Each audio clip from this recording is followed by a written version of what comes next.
parties stipulate to the presence of the jury? Yes, sure. You may all be seated. State, you may call your next witness. Kenneth Rios.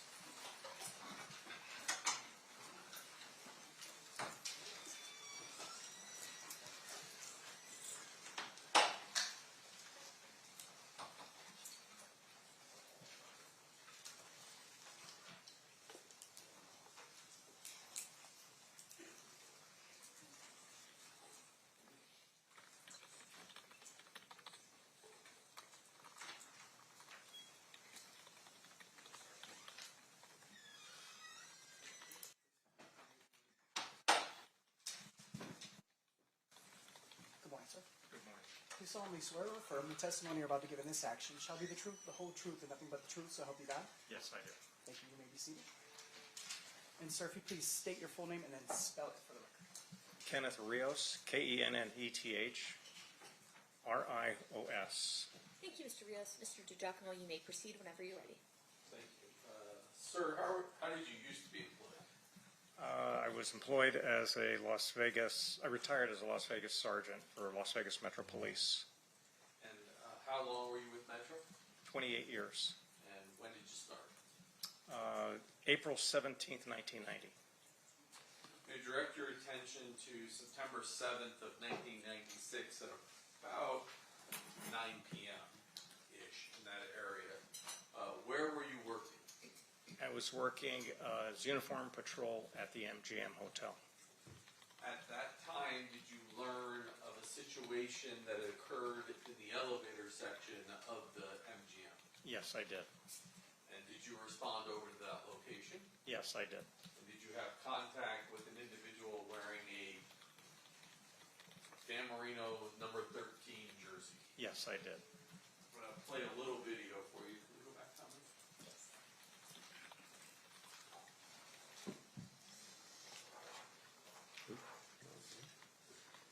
And this is 115B. And I got to play it with the other program. I don't know why.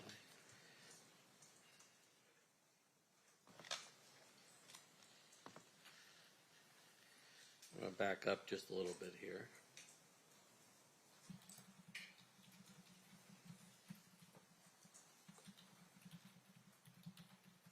When you come in.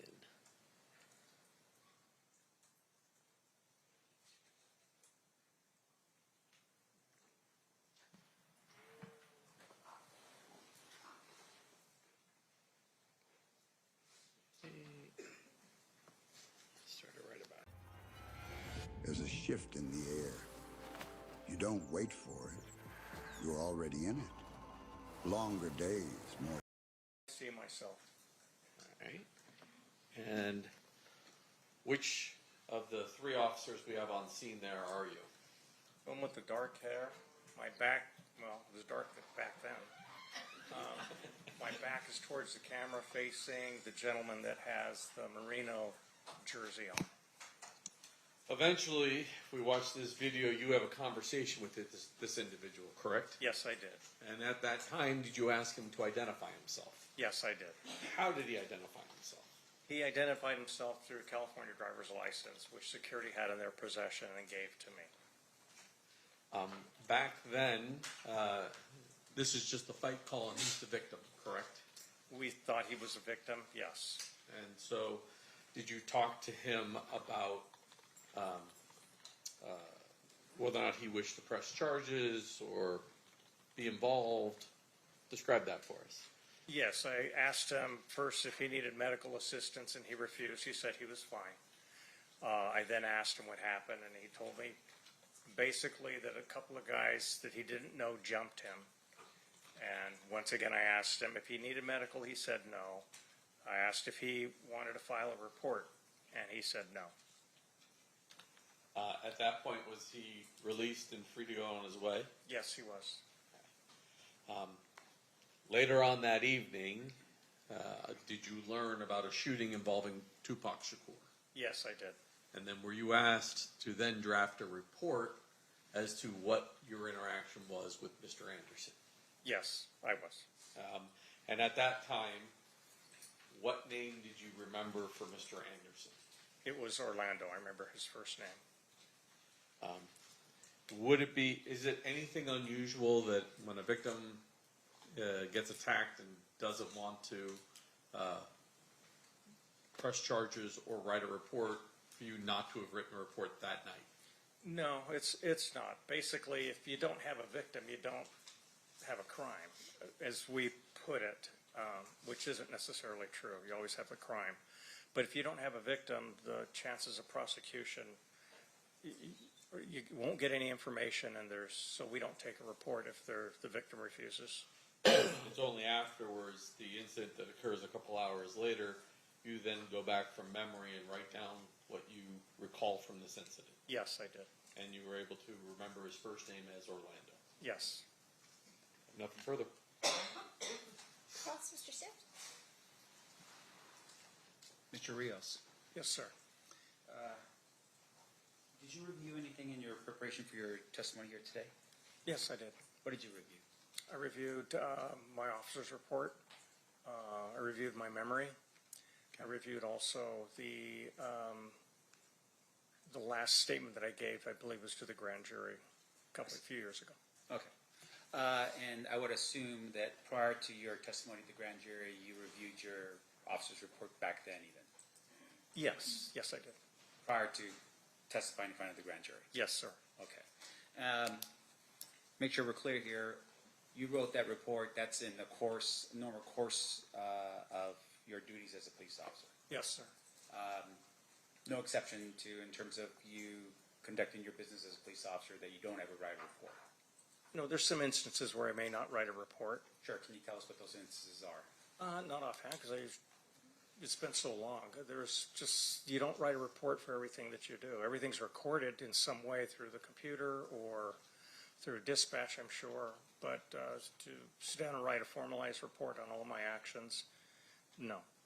So in terms of all your actions, are you saying, like, for instance, if you get up out of your cubicle and you go into your sergeant's office to talk about fantasy football, oh, no, that wasn't back then, talk about the game between the Bears and the, Chargers, we're not talking about that kind of documentation, right? Right, I would never talk about the bearers, but yes. Okay. And there we go. And in terms of the way, though, you would handle, like, for instance, if you're doing an investigation, or in this case, you're part of an incident that occurs, a report would be drafted for something like this. Yes and no. It would just depend. It would depend, it would depend on some factors. In this case, there was no victim. He refused any kind of help. But it was worth noting because of his involvement. Yeah. And so the state had asked you a question specifically as to when you wrote your report. You wrote it after you got off of this particular shift. Is that when you wrote your report? I don't recall when I wrote it, but I'm sure that my officer's report would reflect that time. But I know I didn't write it immediately after. All right. And in terms of your knowledge that Tupac Shakur had just been shot, your testimony to the jury is that you had understood at that point that potentially a person by the name of Orlando may have been something to do with that particular case. I don't recall if that was the reason why I wrote the report, if that's what you're asking. Yeah, because I'm a little curious. Like, how do you, there's a shooting of Tupac Shakur. How do you, is it because you heard that there's a shooting up at Tupac Shakur that you go, wait a minute, there was an incident that occurred with Tupac on property? Is that how we get to this point? Back then, I don't recall if that was the process that I went through to make the report. I don't believe so. I believe that there was some other officers that probably told me and suggested that I write a report because of his possible involvement. Right. So news goes out throughout the valley, Tupac has been shot, and then you're advised, hey, there was something happening here with Tupac, just capture whatever it is that you remember, right? I don't recall that happening that way, but for most intents purposes. Right. Now, in terms of your report and you writing it, you're still on property when you hear that this incident had occurred with Tupac Shakur. I don't recall where I was at the time. Okay. Would you have ever called back to the MJ and say, hey, capture more video of, this particular incident and the guy with the merino jersey, the night of the shooting to help them with whatever investigation could be out there? Did you do that? Not that I recall, no. Do you know if anyone else among the 3 officers that were there or any other officers would have done something like that? I have no idea. Okay. Maybe they're all Bears fans, and that's the reason why they didn't do that. It could be. Yep. Let me ask you this, though. In terms of your this particular night, extra officers show up as overtime. They work overtime. Is that what this is? Yes, sir. All right. And they're doing it for a special event, right? Yes, sir. And in this case, this special event was the Tyson fight. Yes, sir. All right. In terms of the amount of people in Las Vegas, I would imagine there would have been a lot. A lot of people? Yes. Yes, sir. We see video showing, obviously, a lot of people at the MGM. Yes, sir. And would it just be the MGM where the fight was taking place, or would that be throughout the Strip? No, there'd be officers on other properties. Yeah. And once again, these officers are on there because of the anticipated flow of people coming into Las Vegas for this special event. Yes, sir.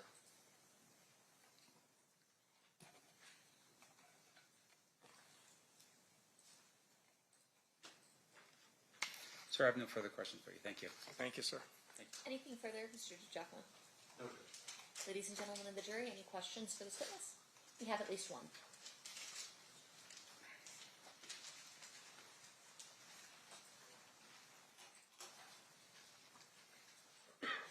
May I have the parties-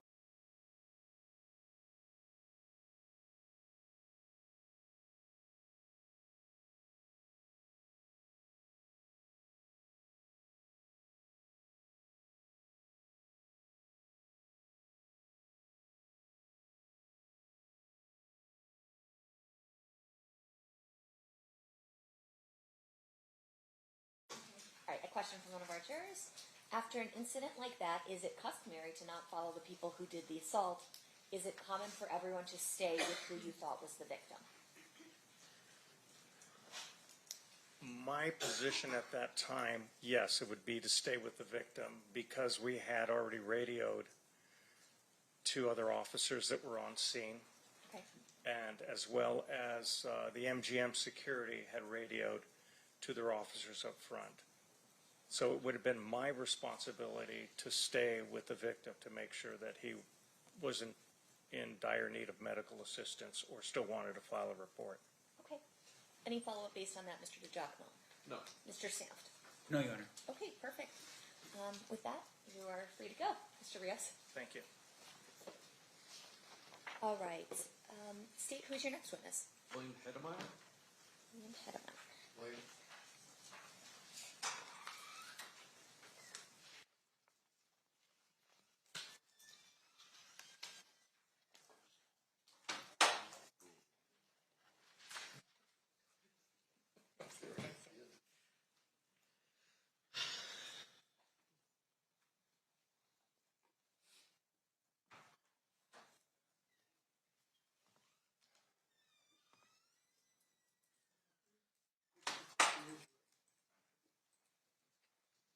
Good morning. You solemnly swear or affirm the testimony you're about to give in this action shall be the truth, the whole truth, and nothing but the truth, so help you God? I do. Thank you, may I have a seat? Thank you. And sir, if you please state your full name and then spell it for the record. It's William Heidmeyer, William William, and Heidmeyer, Heidmeyer. Sir, whenever you're ready, state you may proceed. Thank you. Sir, back in 1996, were you working here in Las Vegas? Yes, I was a security officer at the Maxim Hotel and Casino. And the Maxim these days is now the Westin on the corner of Koval and Flamingo? Correct. And it's on the northwest corner. Yes, northwest corner.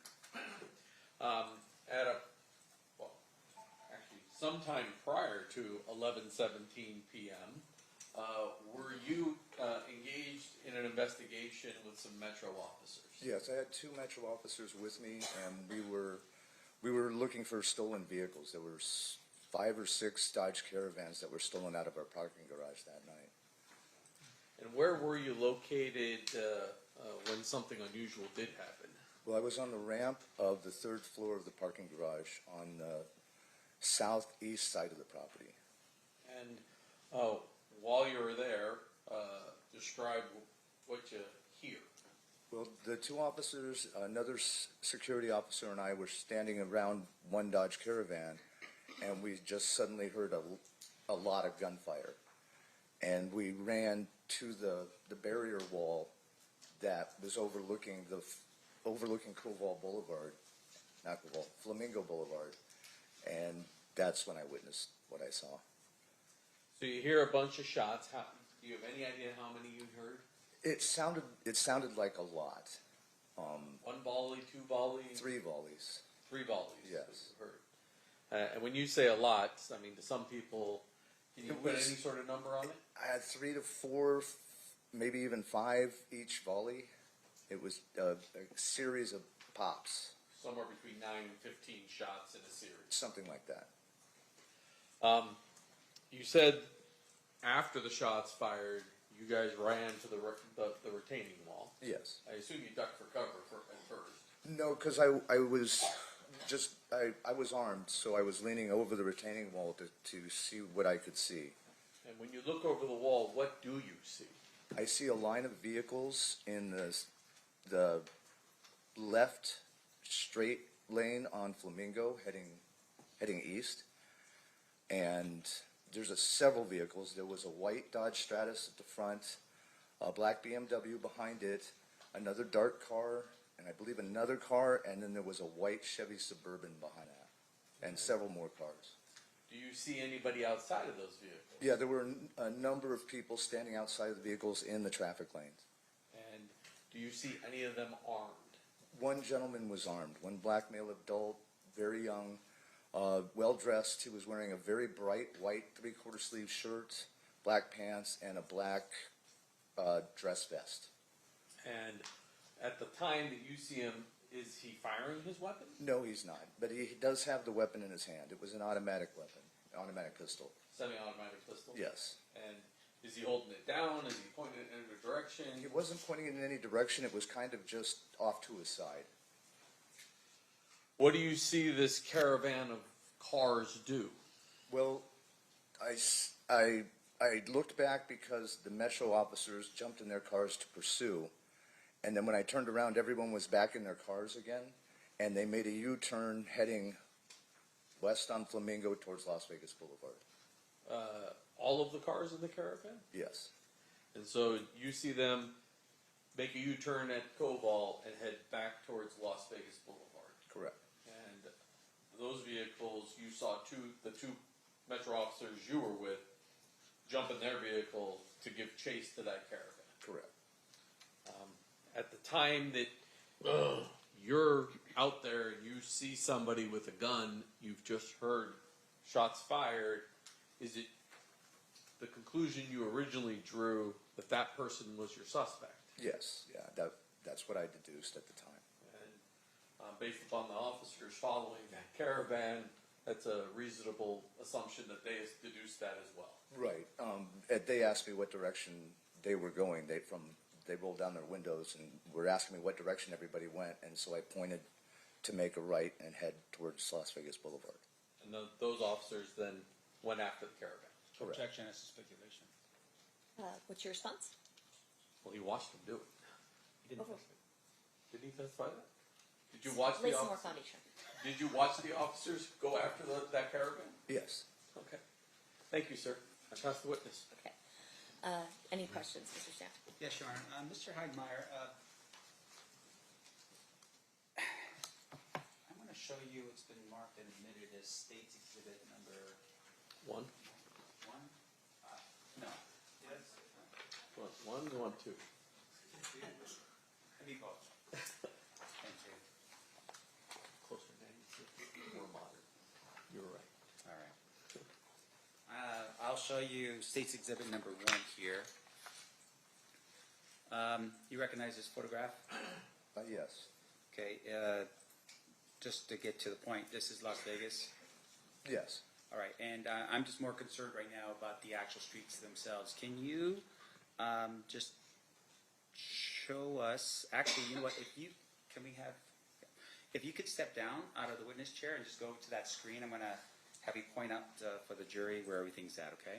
Okay. All right. can you point and show us where the Maxim Hotel is? The Maxim Hotel, this is Cobalt and that's Flamingo, would be right about here. Let me help you out. Yeah, right about here. Okay, and just for the record, it looks like you're pointing in this area right here. Well, this would be the hotel and this would be where the parking garage was. And there was parking in front of the parking garage as well. All right, and just for the record, I'm pointing to the north part of, this would be Flamingo that I'm pointing at, is that correct? Correct. And that's on the north side of Flamingo, in between, what's the main streets that are in between where the property sits? It sits on Cobalt and Flamingo. The entrance to the parking garage was over here. All right, and so that area is where the Maxim Hotel was located. Right, but adjacent to the parking garage. Right, and the parking garage, once again, for my edification, is where exactly, if you could just point that out for us? Right here. All right, so that would be on the north side of the property? Yes. So would that be behind where the hotel is? No, it's beside the hotel. Beside the hotel, okay. And that's where you were located with the two police officers? Correct. Now, you were investigating at that particular time stolen vehicles out of that garage. Did you write a report on your own with regards to what you were doing that night with the stolen vehicles? And Actually, no, I turned that report over to my other co-officers at security because I was tied up with this incident. Okay. I'm going to zoom in a little bit better for you here, sir, if I could. Going back again. That's hopefully more helpful. All right. So when you said that you looked over and you saw, can you explain for us again sort of where the vehicles were that you saw? Well, the vehicles were on Flamingo heading east, and they were in, you have a left turn lane, two forward lanes, and a right turn lane, and the vehicles were in the farthest left center lane. Farthest left center lane. Correct. Meaning that they were intending on going forward. Correct. They're not making that left. No, but they ended up making a U-turn. Sure. And once again, for our edification, this is 30 years ago, right? So you've got 3 lanes going directly east. And is that a yes? Yes, I'm Okay. sorry. And then you have, is it 2 lanes that are actually turn lanes to turn onto Cobo? Or is it just Actually, I one? believe it was 2 lanes, so it would be from the facing east, it would have been the 3rd lane that they were in. There's 2 turn lanes, 2 straight lanes, and then a right turn lane. All right. And then with regards to the vehicles themselves, your testimony was that there was a white van of some sort or maybe vehicle in front of the black BMW. Yeah, it was a white Dodge Stratus. I see. Is that a van? No, that's a No, car. it's a 2-door sedan. Okay. And then behind it is the BMW, Yes. and then behind it are multiple cars leading back. Yes. And your testimony was that you had identified a Lex. Is it a Lexus behind it? I think it was a Lexus, I believe so. And then another vehicle, and then a white Chevy, and then it just kept going all the way down. Correct. So even though we're identifying these vehicles, you don't know how many vehicles were in the procession or the. It was several. I didn't count them at the time, but it was a good 10 vehicles. Okay. And all those vehicles are now making a U-turn and heading back towards Las Vegas Boulevard. Correct. You don't see the actual shots being, someone actually pointing a gun at something and shooting something. No, I did not. You just heard it. Yes. The individual that you had identified as the person with the gun, Yes. did you see that individual shoot his weapon? No. All right, but you saw him dressed up in a relatively nice-looking sort of presentation, black Yes. pants. Yes, he was well dressed. Okay, vest and a white shirt.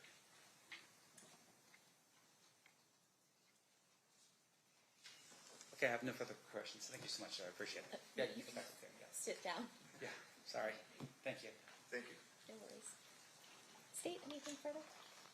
No, Your Honor. Ladies and gentlemen of the jury, any questions for this witness? Seeing none, thank you so much for being with us, Mr. Heidemeyer. You are free to go. All right, thank you very much. You're welcome. State you have one more, right? Before Yes, lunch? Judge. Okay, who's that going to be? Dino Kelly.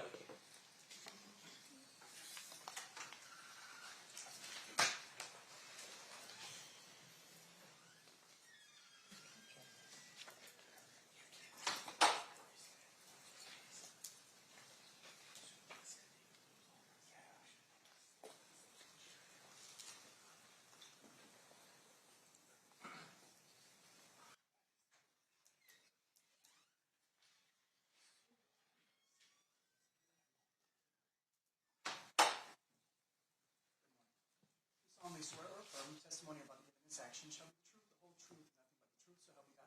I do. See. And if you please state your full name and then spell it for the record.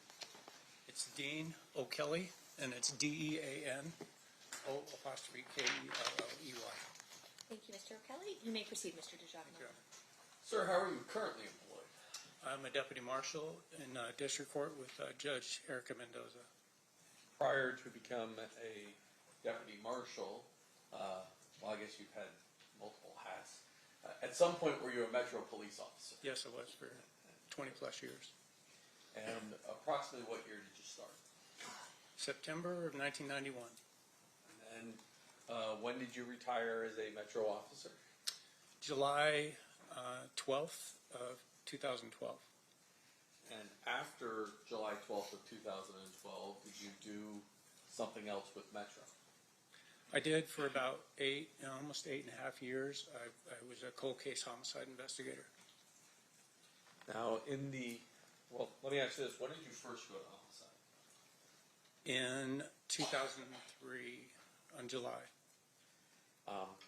So on September 7th of 1996, what was your assignment? I was a detective in the gang unit on one of the enforcement teams. What does that mean you did for Metro? What's an enforcement team? So the enforcement teams are dressed in greens, and we usually have 5 or 6 detectives together, and we would patrol known gang areas and come in contact with gatherings that involved gang members. And then after enforcement, I did 2 years in investigation where I investigated gang-related crimes. Before I get to your actions on this particular evening, I want to ask you a little bit about how the process of report writing. Regresó el queso a Pollo Campero y combina con todo. Pide queso bacon en tus papas fritas o yuca, en nuestro sándwich de pollo o como un acompañamiento para que se lo pongas a todo. Everything queso, solo en Pollo Campero. With years and years and years before you ever even became a police officer. Certainly. Was there a particular way that cases were documented up until the early to mid 2000s? I mean, I think there's been some changes over time just because of the digital age. And, you know, when I first went to homicide, we were still using typewriters that had the little spinning ball on there and actually typing in triplicate, those types of things. Keeping our notes, you know, handwritten in our notebook. And then it kind of changed over time. Everything went digital and we started keeping things on the computer. And so when we're talking 96, there was multiple reports written by officers as they did things because there wasn't the same computerized systems we have today. That's correct. Modern day, is there something called a main case report or a main officer's report related to homicides? Yes, there is. Explain that to ladies and gentlemen. So what we normally do, and it kind of depends on the detective themselves. I mean, you probably worked with people that have Post-its all over their desk and it's a total wreck and you have no idea what you're looking at, but they know where everything is and they know how it's organized. We had detectives that were like that. Me personally, I would keep everything on what's called a case management form. So from the very beginning, from the very start of when we got a call, and we're keeping notes in a notebook, all that information go into a case management form. So I wouldn't be initially concerned with an officer's report getting started at any point because I was using that management form each and every time we did something investigatively. If we took a phone call from, you know, a witness, then I would document that on that form. And at some point, especially if you had somebody that was in custody, you would transfer all that information over into an organized officer's report, which would then have the title at the top. It would have the date and time and location of when the incident occurred, who's involved, who are the suspects, who are the victims, who are the witnesses, and it would be in a chronological order in an investigation. But initially, everything's kept just basically in the management form. Eventually, you want to get to the point where you put together all that information into an officer's report, And there will come a point in time where the individual detective would make the decision that the officer's report's final, right? You would get it signed off. It'd be signed off by your sergeant. It'd go into the case file. And then from that point, you would just basically be filing addendums as new information came in. You might write that information down on that management form and then do an additional officer's report. That's definitely something that I saw when I went to cold case. Some of the cases that were, 20 years old, every single step that detective did was a completely separate officer's report. So you'd get 15 officers' report in the case file. It definitely made a lot more sense to finally get to one point where we had just one officer's report covering the case. And in your experience, is it unusual for an officer's report to be the very last thing that's generated by the detective assigned to the particular case? No, that's not unusual at all. I want to direct your attention back to September of 1997, and I'm going to put up really two aerials for you first of all, but I'm going to start with State's Exhibit number 1. Can we go back to me?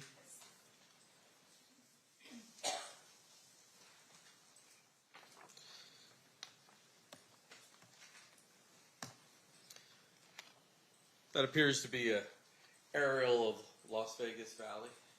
Yes.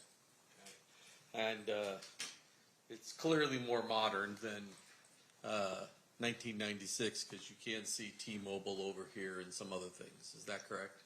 Quite a bit different today. Yes, that's true. And then I'm going to go back and show State's Exhibit number 2. This is a much earlier rendition of the Las Vegas Valley because T-Mobile's not there. Is that accurate? That's correct.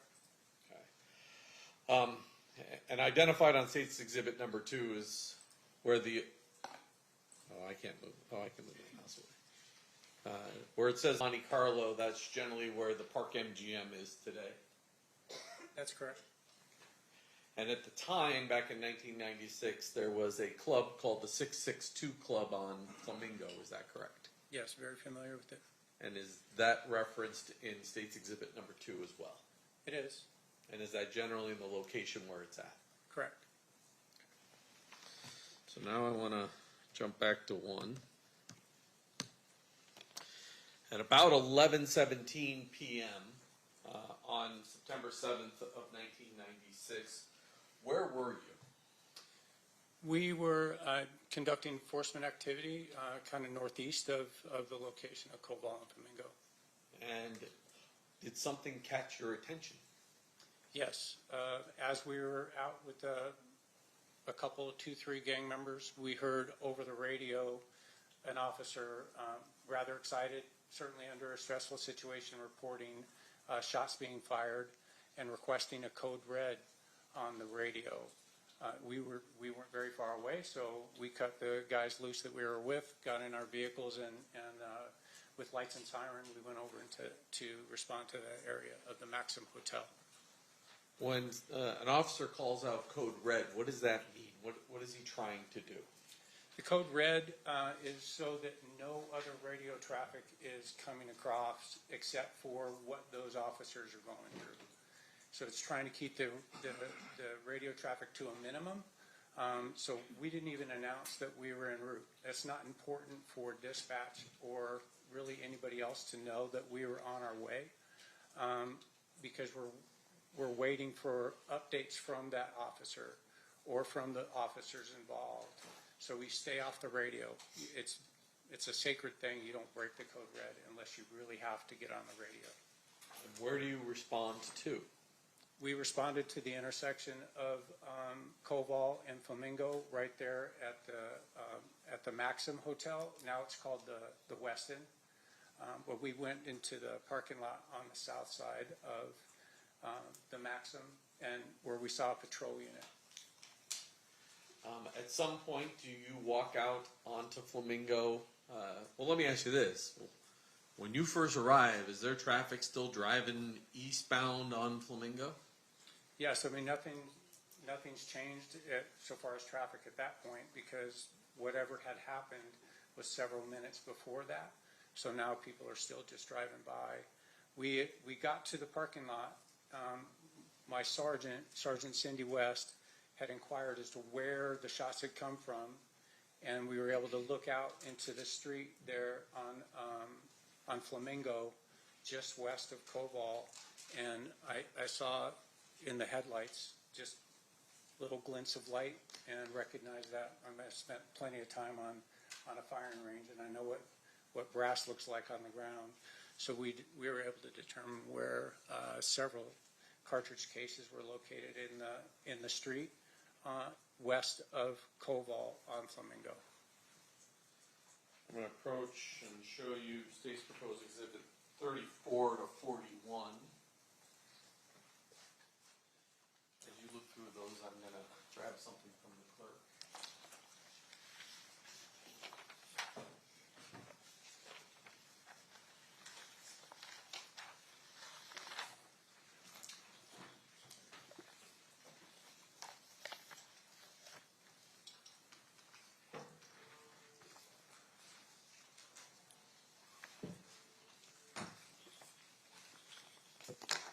Do you recognize those? I do. And how do you recognize those? When we spotted the cartridge cases in the street, at the time, my enforcement vehicle was in a Chevy van, and we had a whole bunch of cones. So as we located the cartridge cases there on the roadway, we took a bunch of cones out of my vehicle and actually placed them, in the photographs you'll see it a little bit different, but we placed the cones on top of or over the cartridge cases, so the cones protected where they were located, because you could even see there was at least, I know one for sure, maybe more, that had already been run over by traffic, so it was a little bit mangled.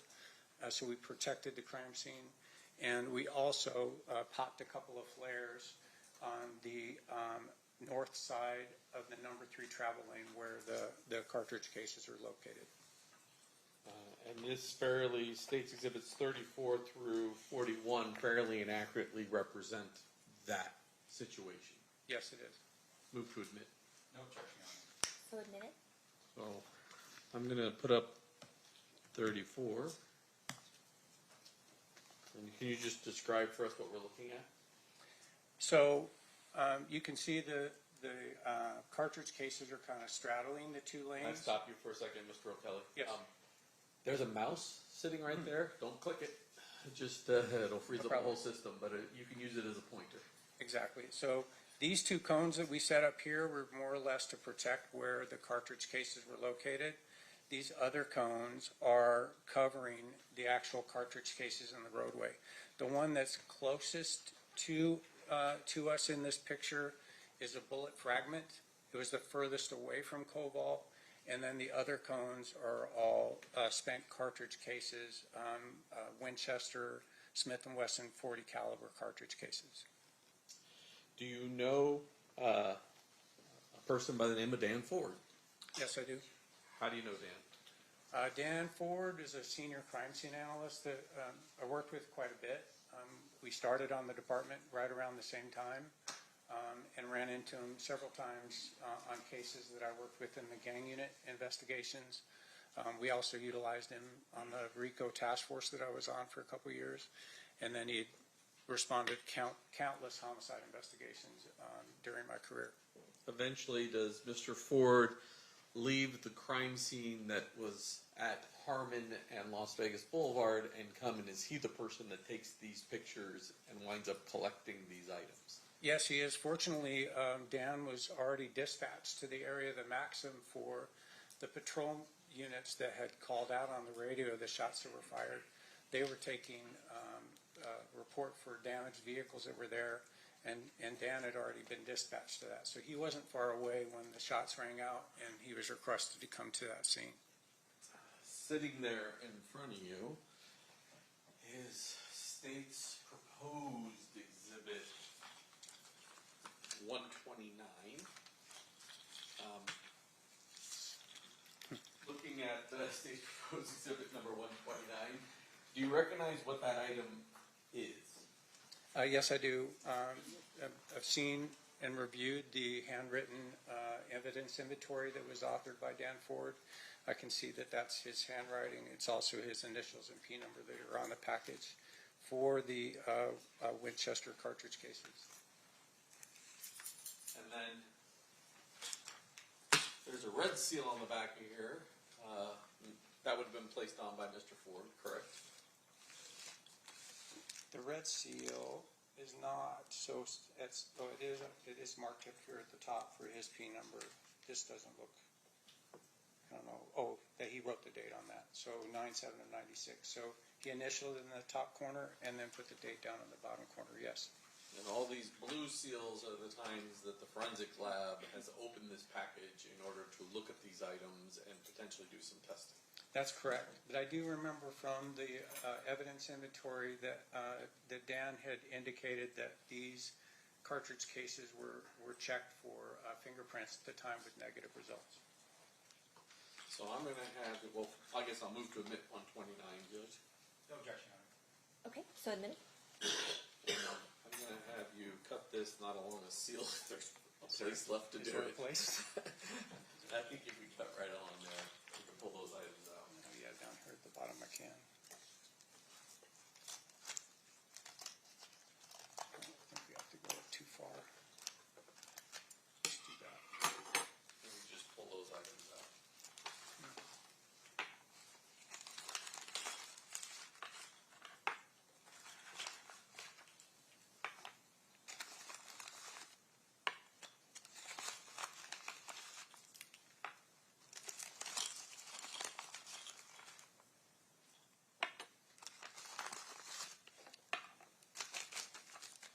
And these, well, they will eventually be marked 129 G, well, A through G, but I'm going to show you this one, which has a 14 on the top of it. And you said you remember at least one of them was mangled. This one's flattened on the opening, opposite of the head stamp. It's flattened, so it's been run over. And there appears to be at least one more of these that has some damage to it. And several of them have damage to it. Is that correct? They're definitely misshapen. A couple of them are. This is actually the closest that I've seen them, because when we came out, we just put the cones right over the top of them, didn't mess with them at all. So I'm able to now look at even the primer impacts, which is significant. Why is that significant? Because a Glock pistol has a rectangular opening for the firing pin. It's vertically oriented on the front of the bolt face for a Glock pistol, and you can tell by looking at the primer impact that that's roughly the shape of the impact on the primer. So that suggests to you that the weapon was a Glock 40. That's correct. Now, Detective, or I guess it's Mr. O'Kelly now. Detective retired. I don't know. Deputy Marshal. Yeah, Deputy Marshal, there you go. While you're at the scene, are you getting updates on the radio as to potential suspect vehicles that you should be looking for? Periodically, again, that code red is in effect for quite a while, so there's not a lot of radio traffic that was going on. The call came in initiating the code red at 11:17. We were short distance away, and we went code. We ran code, so we did lights and siren. It didn't take us very long to get there. I know that Sergeant West waited until there was a complete lull in the radio traffic and announced that we were en route and arrived at the same time, and I believe that was at 11:26. We had been there before that, so we were there before 11:20. We were already there at the scene. So at about a little bit past 11:30, we got an update on the rough description of a light-colored Cadillac.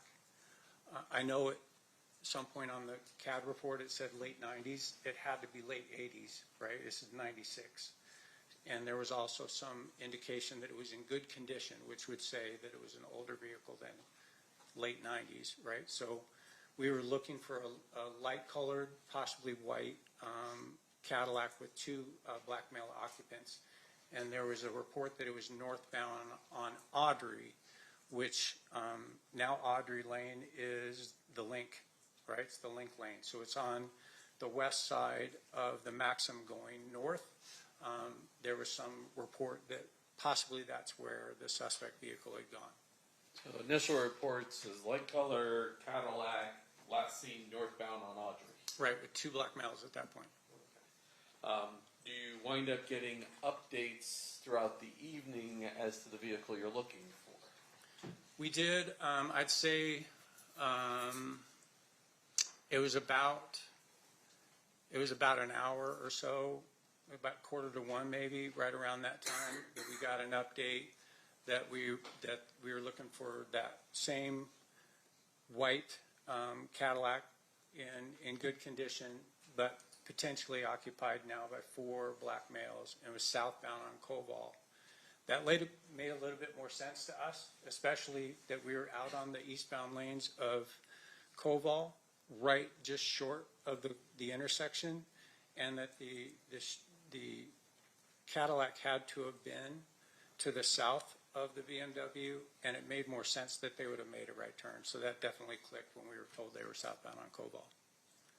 Does there come a point in time when you do what's known as an ATL or attempt to locate that particular vehicle? Yes. Thankfully, because Dan Ford was not too far away, we were able to get relieved from our protection of the crime scene where the cartridge cases were located. And I think we cleared exactly an hour after the initial code red was called. And that was the first thing that we did was we went south on Koval. We checked areas that we frequented in the gang unit, looking for potentially really any light-colored Cadillac. I mean, you know the kind of the yellowish lights that we have in town, the street lights that they use for low, so it's not too much light in town. Those can kind of throw you off on color. So we were looking for any light-colored Cadillac. We'll put back up State's Exhibit 1. During all this time period that you and your partner ATL'd for this white Cadillac, did you ever drive into the parking lot of the carriage house? No, I can say that in my 35 years, I've never been in the carriage house. Thank you. I'll pass the witness. Okay, cross-examination, Mr. Sam. Sorry, sir, what's your last name again? O'Kelly, O''K-E-L-L-E-Y. Mr. Kelly, thank you for being here today.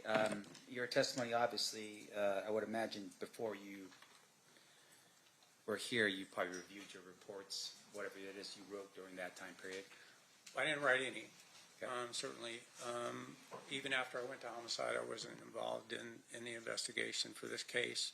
I did review the CAD report, the computer-aided dispatch report, noting those times. I don't have that great a memory, so I'm going to have to tell you that. And that handwritten evidence inventory by Dan Ford. I have both copies right here in my notebook. I see. So at the time you retired as a homicide detective? I did. And then at that point, you came back to work as in the cold case unit as an investigator? I did, yes. All right. Now, a couple things. First of all, when you retired as a detective with homicide, were there any outstanding reports that you had not drafted when you left? I can tell you that and people love me, so they got a limousine and we had a big party. So as there was a limousine out in front of headquarters at 400 Martin Luther King, I was typing the last officer's report that I needed to personally finish. I was leaving a partner behind, whose name is also Dean, so he was able to, tie up any of the cases that we had at that point. But I would say there were, but the ones that I knew I needed to get done before I left, I got done. And the reason why you prioritize those ones is because I would imagine they're still open investigations and you're handing it off to the next person to continue with your work. That's correct. It makes it easier for them if it's tied up as best we can. Right. Did you take any of those cases with you when you went over to the cold case unit? When I came back to cold case, that was the original reason that I even agreed to do cold case homicide investigation was because of unsolved cases that I personally had investigated, one in particular. So as soon as I came back to cold case homicide, the very first thing I did was go and pull Jamie Sheldon's case and bring it over to my desk. That's the first case that went there. And we were able to work, I was honored to be able to work on cases like that and others that I had been a part of when I was a detective, yes. So in terms of, just explain to the jury what a cold case is. Can you explain that? Certainly. So a cold case is officially cold when the detectives who are originally signed to it are no longer there, whether they transferred out or they retired.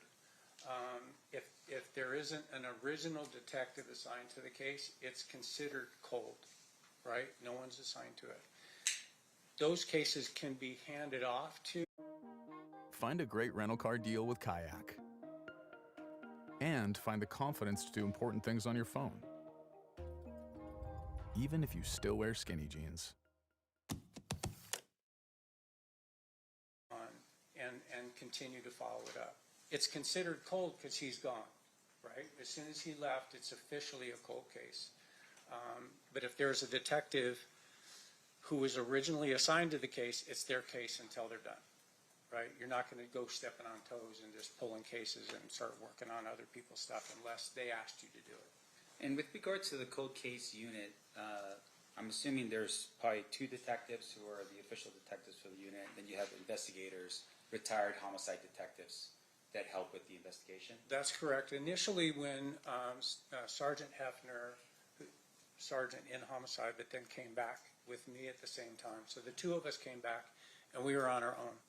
Like, we had a sergeant that was assigned to us, but basically they were a signature block. We could pull any case that we wanted and work on those.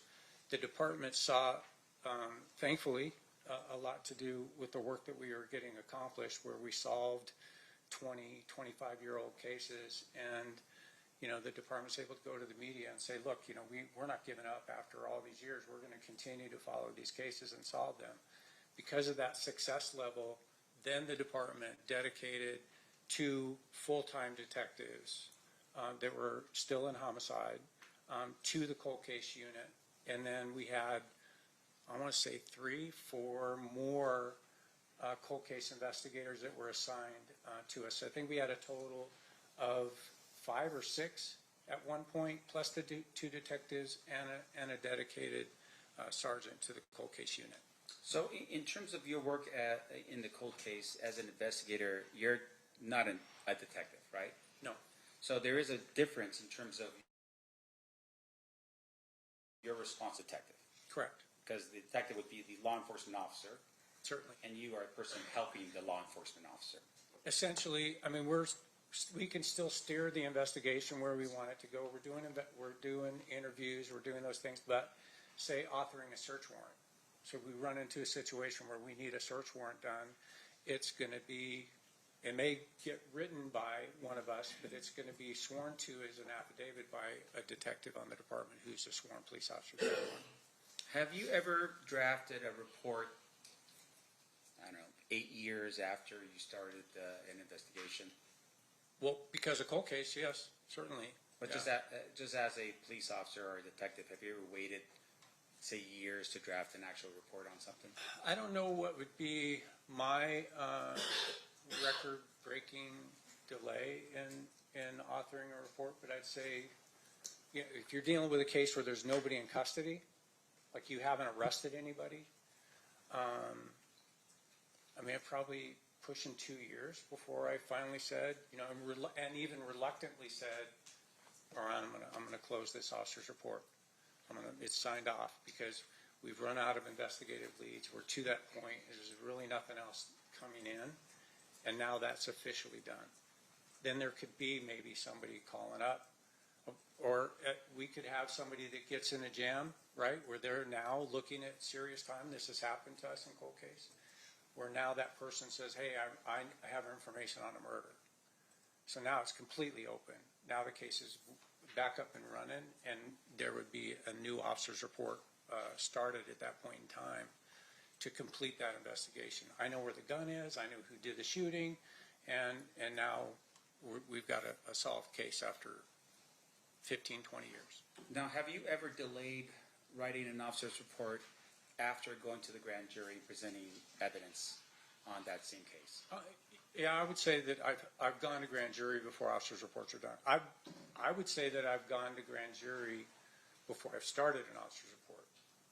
Again, because for me personally, and for a lot of the guys that I work with, I'm not completely OCD, but I mean, certainly there's things that I need to get done, or I'm not going to be able to sleep, that kind of thing. You may feel that way. But I always get the case management form started and maintained up to date. It's going to be up to date. If you make a phone call to me, I'm going to document a date, time, phone call, right? That may not go into the ultimate officer's report because it's superfluous information, didn't mean anything, but I'm going to keep that record in the CMF. I might not even start the officer's report for months, and grand jury may have already happened. Now, I feel now some pressure to get that done, right? Because if I'm going to grand jury, more than likely we have somebody in custody, and I want the district attorney's office to have the benefit of a completed officer's report, although it's not necessary. Right. And so if you had submitted it to the grand jury or done your grand jury, you're telling us at some point you could delay finalizing your officer's report. Yes. Okay. Now, would you delay that officer's report until after you retire? Well, because I still have a partner that hasn't retired, I can have confidence in doing that. You know, we definitely did have that happen. I recall specifically a double murder that was not, the officer's report wasn't done when I left, because I knew Dean was going to be, Detective Rates was going to be continuing on with it. Right, so you knew that the other detective would still be the detective handling the case through because you are now retired. No question. But what if you didn't have that detective there, that you're a partner? Would you have delayed after you retired to draft your officer's report? I would not. How about? I mean, I wouldn't be able to do it, right? I mean, I just know that I wouldn't be able to do it. That's why when, the limo's out in front of headquarters, I'm typing an officer's report. I literally I got the officer's report done and then went downstairs. I was done. I was retired.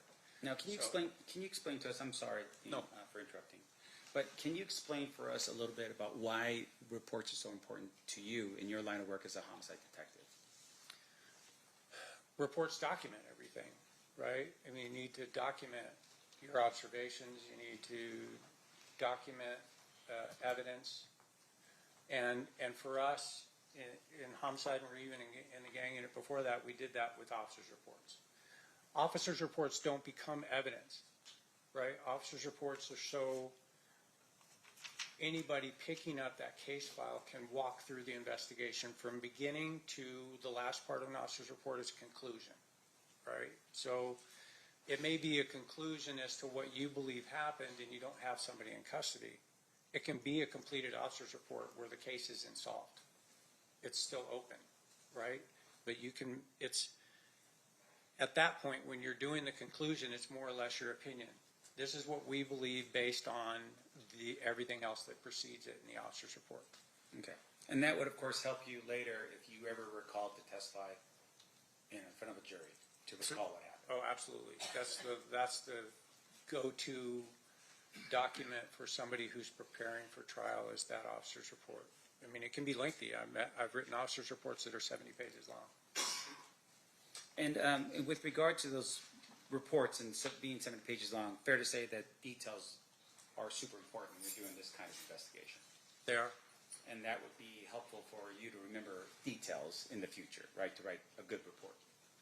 Right, the more extensive and the more detailed your report, the better off you're going to be, the more prepared you're going to be. But in addition to that, you could be documenting things that you observed or that you knew at the time you were doing the investigation that you don't realize were important, right? So I could document something in a crime scene that seems like it's innocuous, something that's just doesn't seem like it's that important. And then later on, when maybe a suspect's in custody or, the investigation's further, then you find out, oh, that one item that you made a note of now becomes important because the suspect touched it, or that was the murder weapon that was cleaned up and stuck over there and nobody realized it. Now, let's shift gears a little bit here. So you're no longer a detective, you're now working with a cold case. Have you taken on any cold cases that weren't yours to begin with? Certainly. And what is typically the standard operating procedure when you are starting your investigation as a cold case investigator? So you're pulling the case file, right? And it can be extensive, depending on the murder, depending on the case that you're looking at, can be rather extensive. Some of the cases that we were pulling had pouches in them with VHS tapes, right? There were separate boxes that had VHS tapes in them. We probably may even know what a VHS tape. So, and we had cassette tapes, right? Actual physical cassette tapes. So we had to maintain a VHS player in homicide to be able to review those things. So we had some of the archaic methods to review evidence. We would go through the entire case file, and that would give us a starting point. As you might imagine, what we're looking for in cold case, because of the advances in technology, is do we have any trace evidence that wasn't analyzed? Do we have any fingerprints that weren't analyzed? Do we have any DNA that maybe, this precedes DNA? We looked at some cases that were before I was born. Okay, it's my 65th lap around the sun. We were looking at cases before I was even on this planet. So you go through the entire thing and you try and make as heads or tails of where the detective took that investigation to that point. Sometimes that could be difficult, especially if you're dealing with one of those Post-it people, right? You're dealing with one of the ones that were writing notes on cocktail napkins and stuff and keeping them in the case file. We'd pull little notes that were like, I have no clue how this relates to the investigation at all. Don't know if they talked to this person, didn't talk to this person. Was this a witness? Was this a secondary victim? We didn't know. So we'd have to try and track those down. And some of the cases were so old that, people that we were dealing with, they're deceased. Did you have any success with what you did on the cold case unit? Oh, certainly, yeah. We had closed quite a few. So when you say closed, meaning that you were able to find out basically the information you needed, the suspect or whatever the case was? Yes, absolutely. All the way through to an arrest and prosecution and conviction, yes.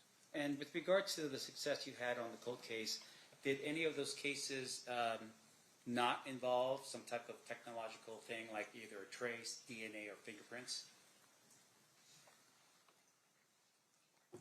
I think I'd say there was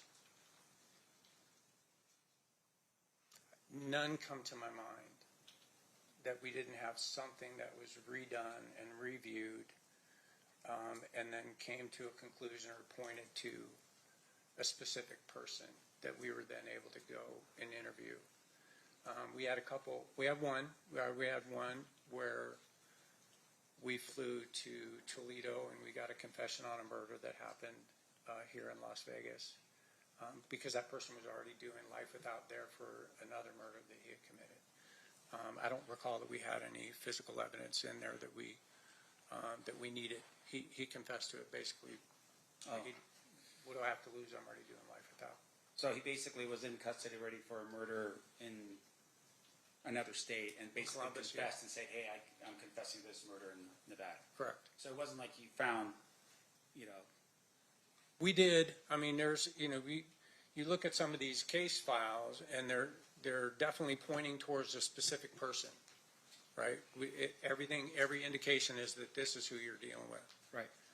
And that it just didn't, you couldn't get it across the finish line, right? And like Jamie Sheldon I brought up earlier, I know who did that murder, but whether or not there's enough to get across the finish line with that piece of evidence that's going to be where the district attorneys are willing to take that case to trial.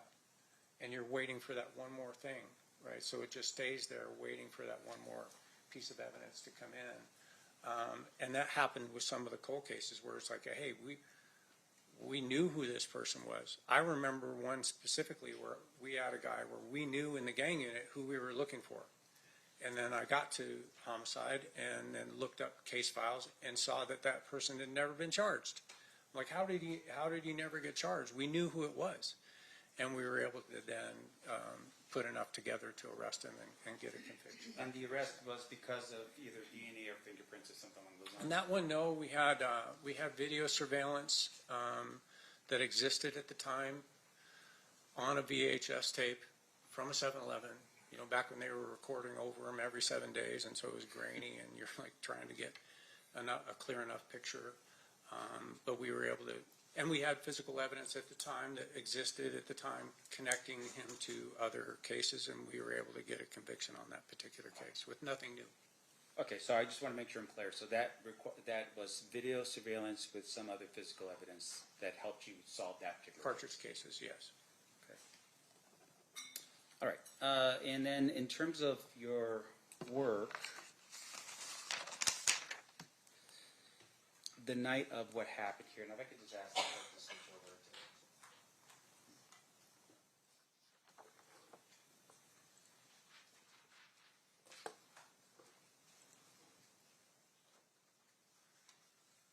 Are you, does this help a little bit here about just zoning into what's, zooming into where this thing happened?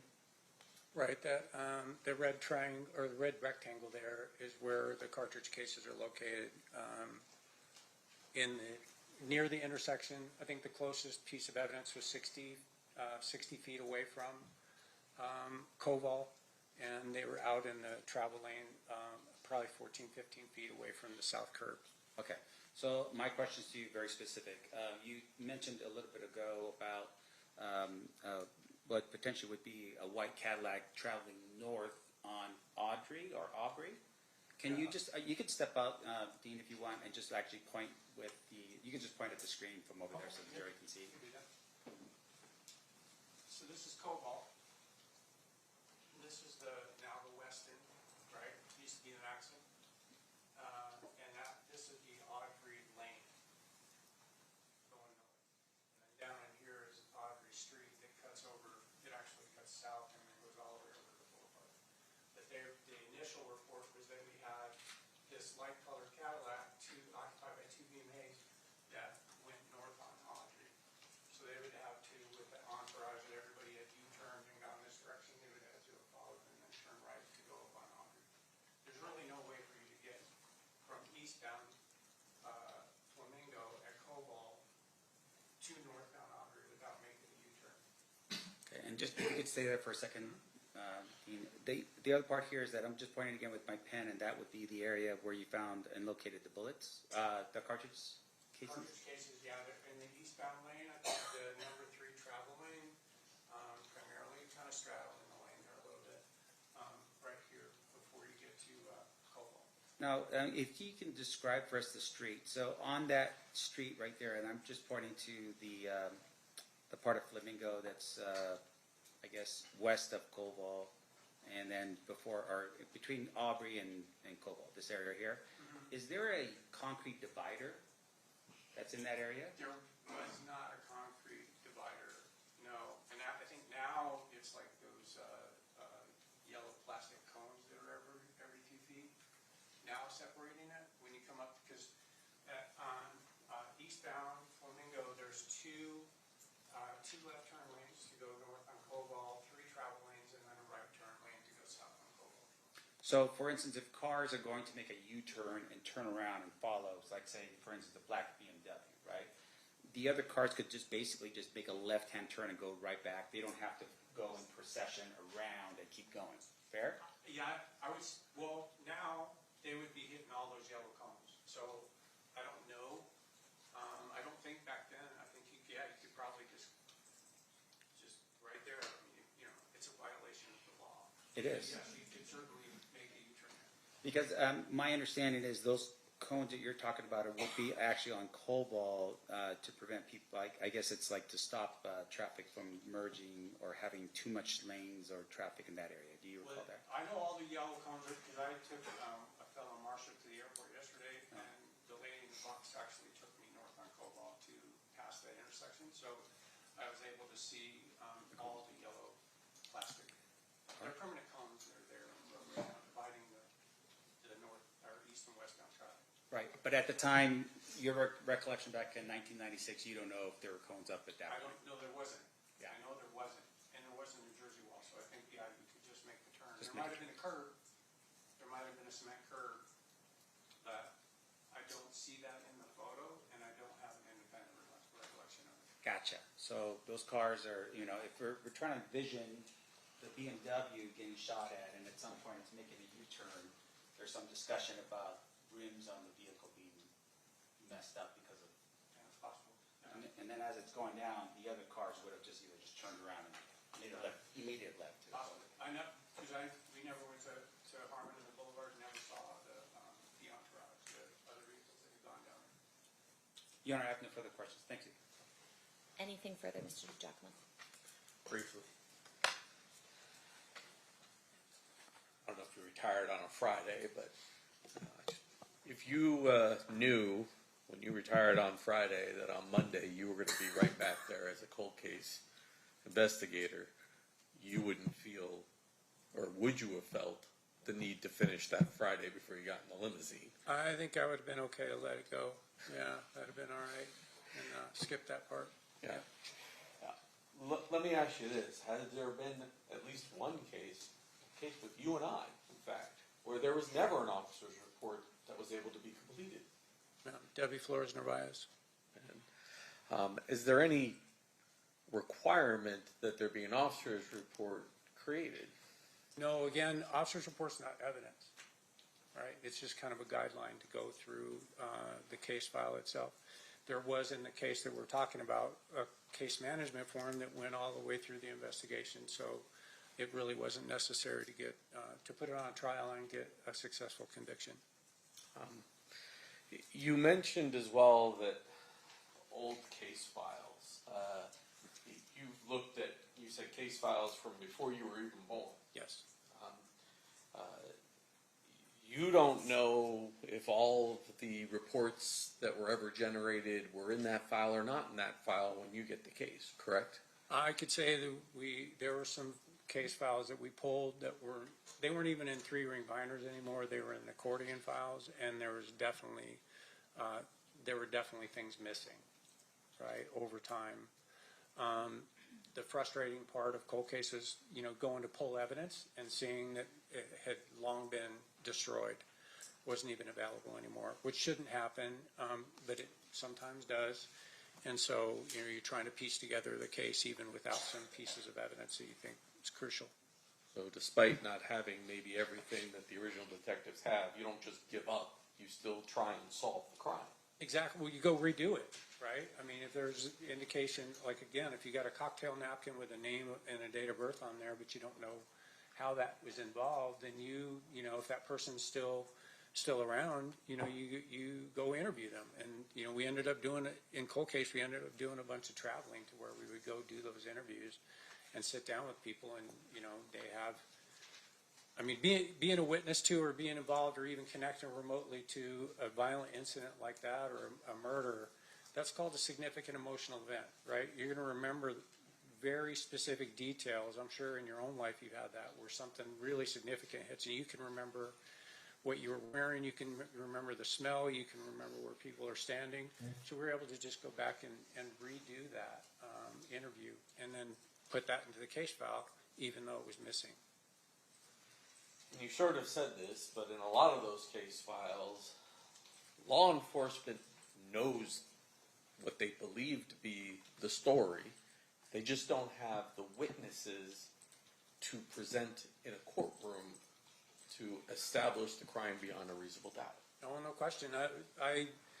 I would say, especially during my 2 years in investigation in the gang unit, also the 2 years on the RICO task force that we were involved in, we were dealing with gang-related crimes, and there were many cases where we had something happen with, we knew 50 people around, right? There were 50 people there, and you start talking to witnesses, and everybody has the same statement.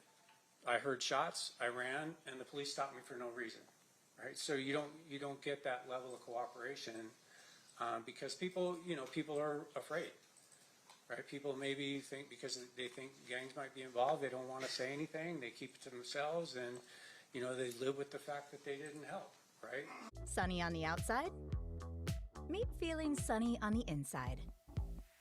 Simple Mills, the feeling of the sun in a snack. Taste the sunshine. Is now an older toothless, bulldog, that's resting in the shade. So people are not afraid to now come forward and say, yeah, I was there, I saw it, I know exactly who did it, and I can prove it. So we were able to solve some cases like that, which was good. And you even mentioned a situation where you read through the file, you're like, I know who did it. You flew to Toledo, and he confessed. Correct. And that can happen in cold cases as well. Yes, it does, thankfully. Nothing further. Mr. DeGiacomo, are you moving to admit exhibits 129A through G? I was going to have her mark them first before I offer. Okay. Was there an objection to the admission of them? No, Your Honor. Okay. They will be admitted, and you may mark them. Jessica. And Mr. Singh, further questions? Okay. Sorry, I thought I was done with you before. No worries. So with regards to the this incident, I want to make sure I'm clear here. You thought you had a suspect. What did you do? Send him a letter and say you need to confess to this crime?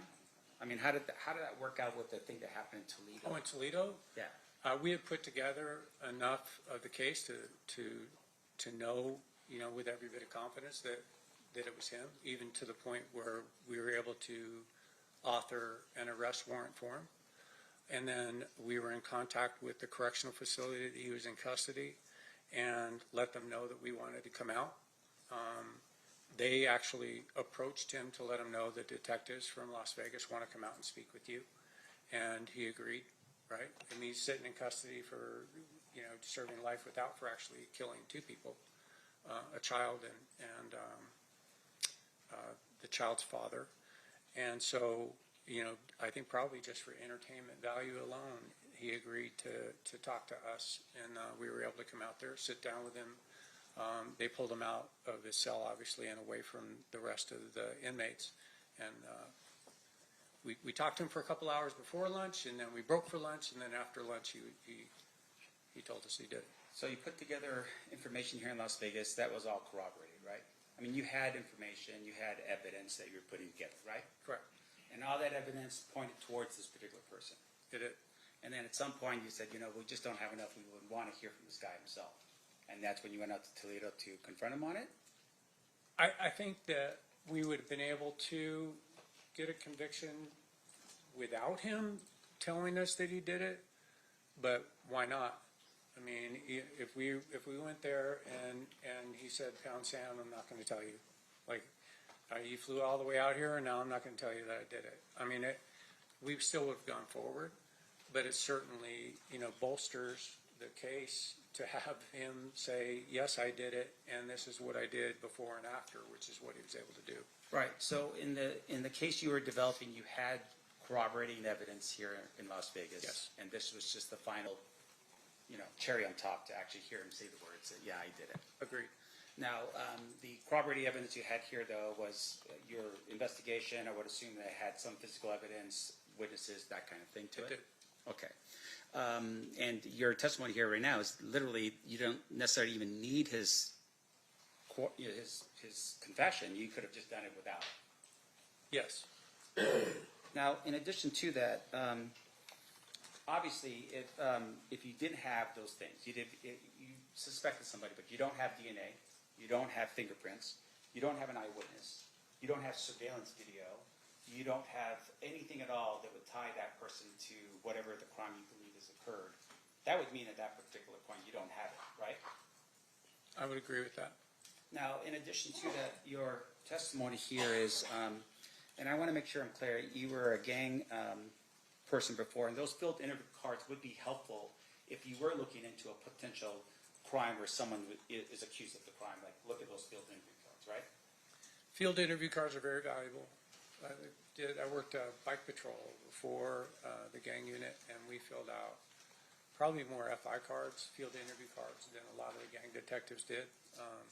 That got me voluntold to test for gangs, and so yeah, field interview cards are very, very valuable piece of information because you're contacting somebody in a non-threatening, non-arrest, non-custodial environment, and they're telling you, they're giving you information that you're able to document. And if you can explain to the jury a little bit what a field interview card is. So that, like I was talking about that stop that we were on before the code red was called. So we were talking to some gang members that were gathered out in a neighborhood that we were familiar with gang members that we were familiar with. And so each time they're contacted, we would do a field interview card, little small, 3x5 card. This is a rights card, but it's about just like this. It's white, and it has all of their pertinent information, name, date of birth, all height, weight, eye color, all those things, where you're contacting them, and there's a narrative portion on the back. And most of the gang members in that type of environment would say, yeah, hey, I'm 18th Street. I'm like, whatever, for life. I'm 18th Street for life. So you document that. That's 18th Street for life, because that's maintained in what you've heard, the gang file, for a period of time until that person says, no, I'm not. I don't affiliate with them. I'm not doing that anymore. I'm away from it. And then if that stays consistent for a certain amount of time, then that person's no longer in the gang file. And every time that person comes in contact with law enforcement, that a new card is generated because it's a physical thing? A new card is I always did. It documented my stop. It documented my activity. It documented our work. It documented, plus it starts the time clock every time, right? So every time that person admits, every time that person's in the company of other known gang members, and then it starts that time clock so that they stay in the gang file until that time expires. So you want the clock to continue to start over. Okay, and just one last question, and I hate hammering the heck out of this report stuff, but in terms of the example that was given to you by the state, they said, well, if you retire and then you go into cold case, you can continue on with the investigation if it's a cold case, right? I would, yeah, definitely. How about the district attorney's office? You're an investigator at the district attorney's office. Does the district attorney's office have a cold case team?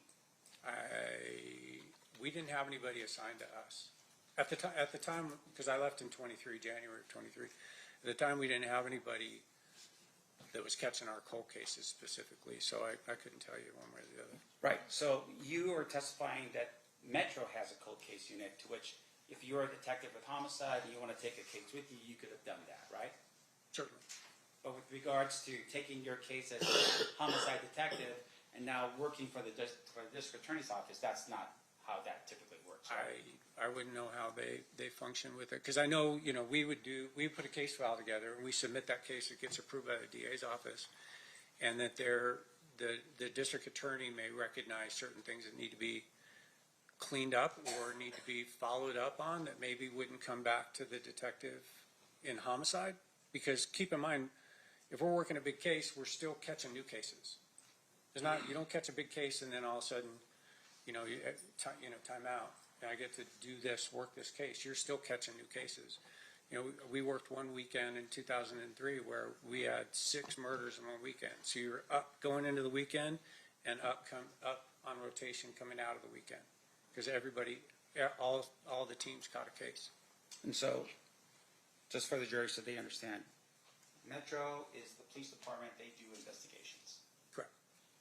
Once you're done with the investigation, you develop a suspect. You then submit that request to the DA's office and the district attorney's office for prosecution. Correct. The district attorney's office, on the other hand, do not have investigators that initiate cases to be charged, right? I don't know how the DA's investigators run their, I know I had contact with them multiple times over the years, because now we've involved the DA's office in what we've produced, because we seek the truth, DA's office seeks justice, right? So but I know there may be some incidental things that come up that an investigator will handle rather than taking it back to the homicide detective for follow-up.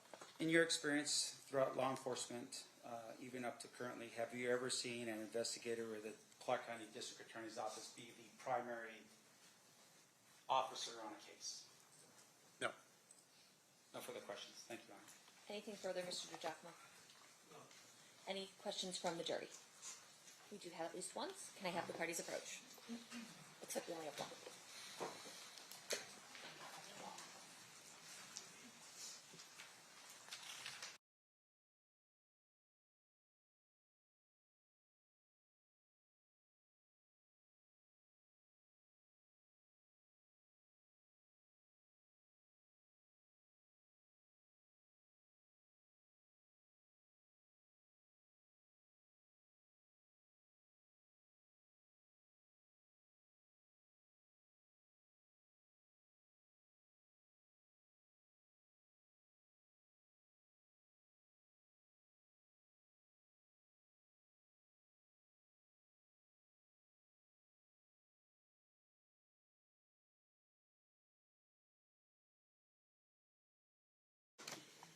All right.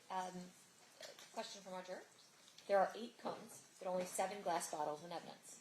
Was there another bullet not accounted for in the envelopes, or are there only 7 cases located or were there only 7 cases located on the scene? Good question. So the cone that was closest in the picture if you remember, I said that was a bullet fragment.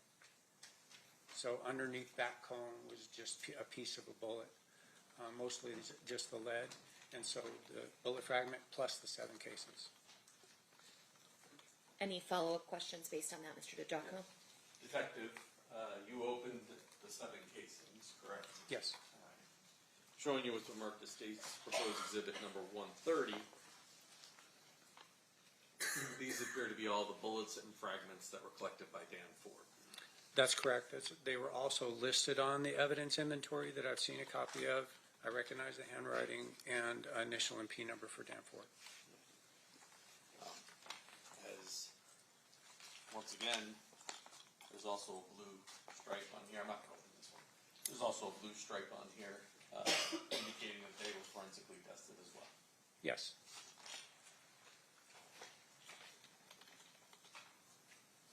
Judge, I'll move to admit 130.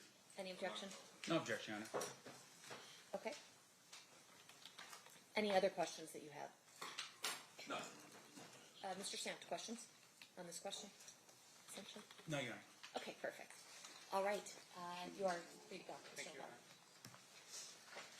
Ladies and gentlemen of the jury, at this time we are going to take our lunch break. During this recess, you are admonished not to talk or converse amongst yourselves or with anyone else on any subject connected to the trial, or read, watch, or listen to any report or commentary on the trial of any person connected with this case by any medium of information, including without limitation, newspaper, television, the internet, and radio, or form or express any opinion on any subject connected with the trial until the case is submitted to you. We'll be in recess until 1:45. Please rise for the jury. So 1:45, guys.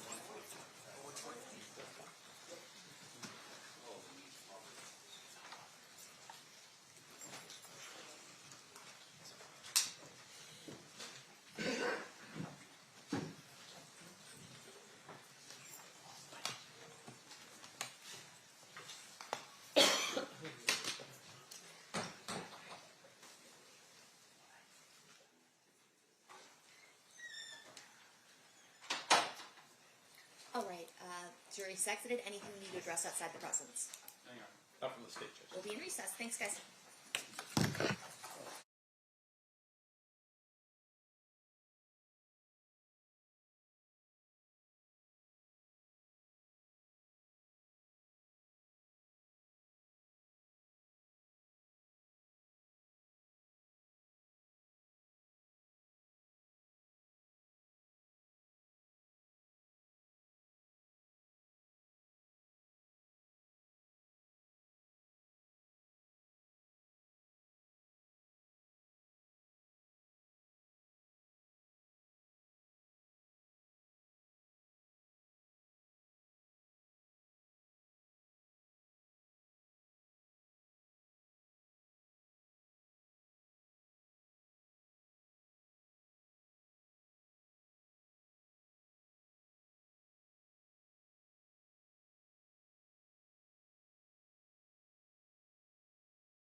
We're back on record in State versus Davis, which is C377407. Is there anything we need to address outside the presence before we bring the jury back in? No, Your Honor. Okay, sounds good. Let's bring the jury in. Please rise for the jury, guys.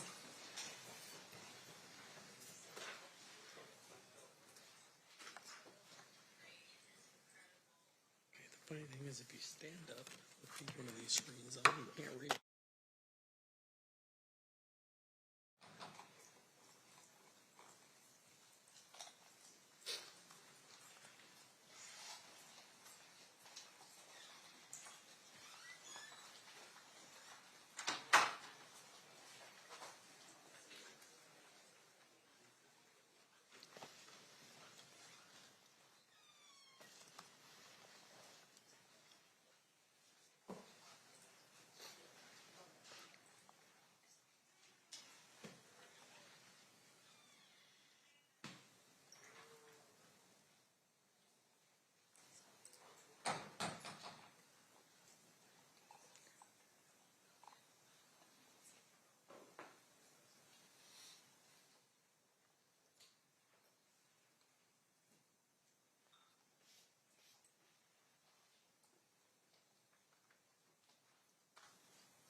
The parties stipulate to the presence of the jury.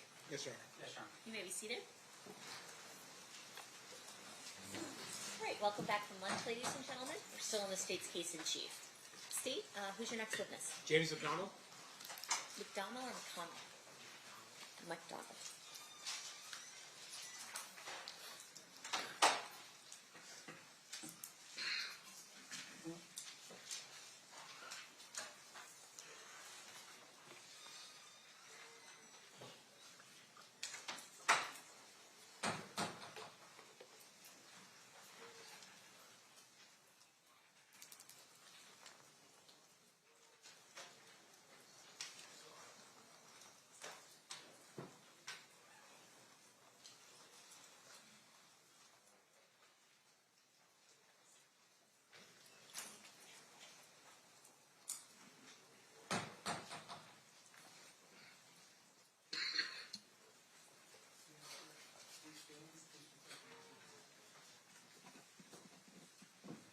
You do solemnly swear the testimony you're about to give in this action shall be the truth, the whole truth, and nothing but the truth, so help you God? Yes. You may be seated.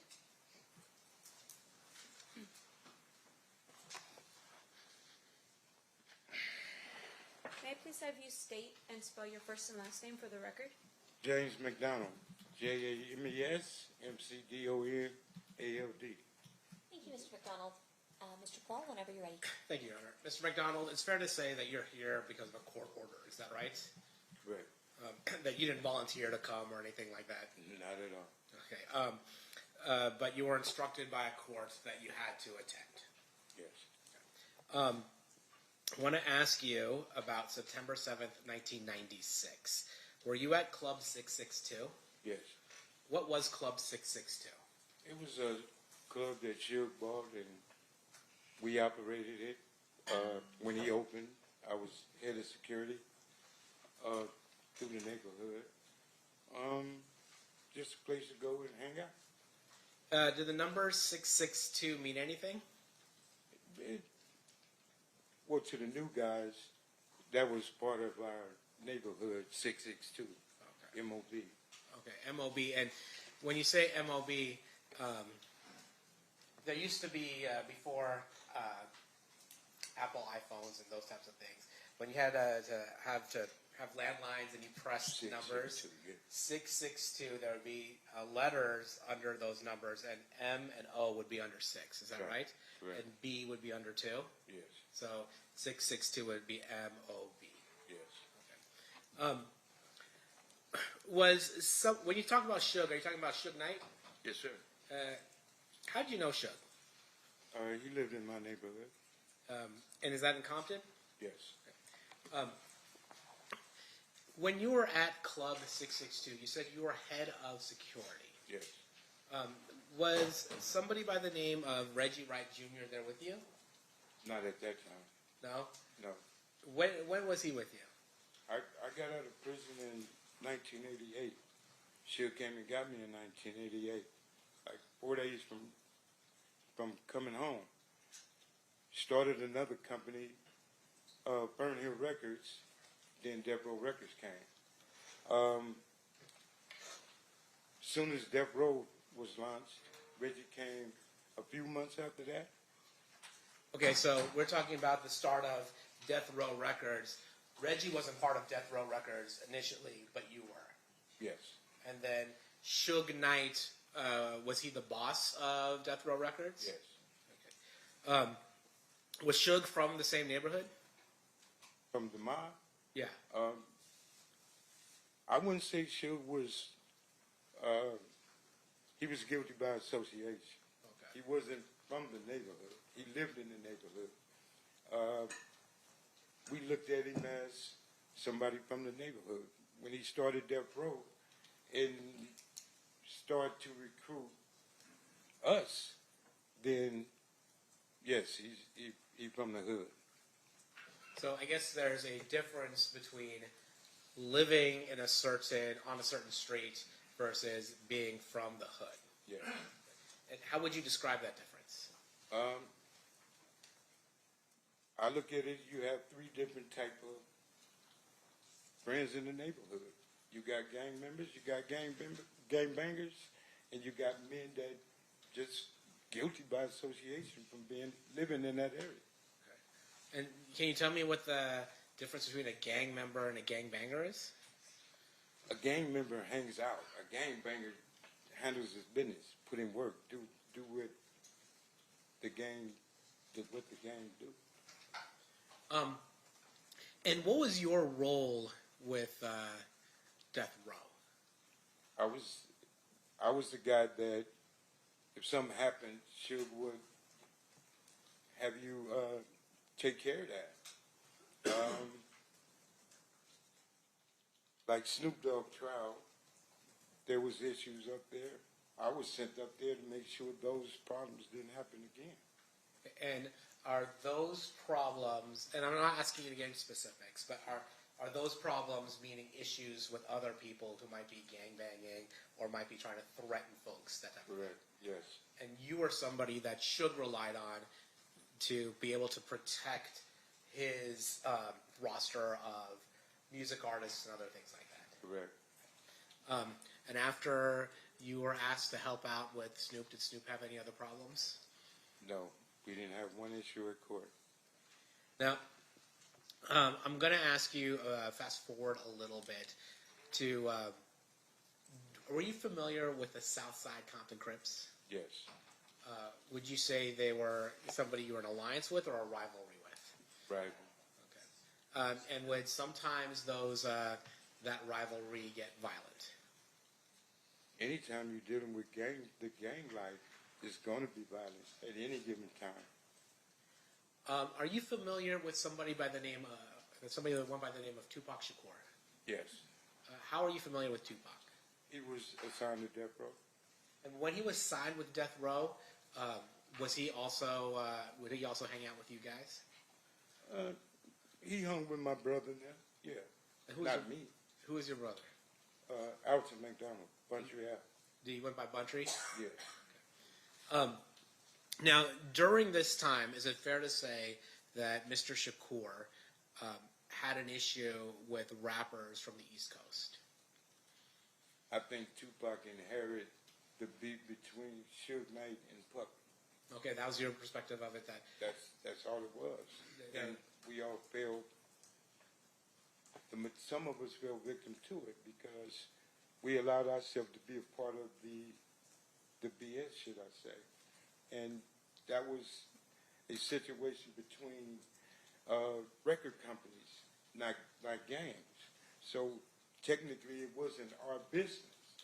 But when you had 20 men just fresh out of prison and didn't have a way of getting the things they wanted, getting a paycheck from Suge, we did almost anything and everything to get that paycheck.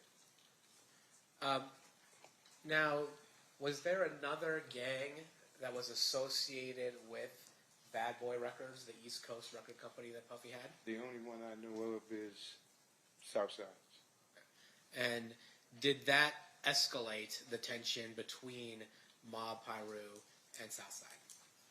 At the time, there was no at war, it was peace. And when the two record companies got into it, Bad Boy went to Keepy D and Suge came to us. So that intertwined everything, and we had issues. Do you recall any instances that you were at where there were those issues manifested itself in terms of violence? Are you serious? Don't ask me that right here. I can't say that on both sides. When each neighborhood met each other, there was a lot of tension. I'd say that. Okay.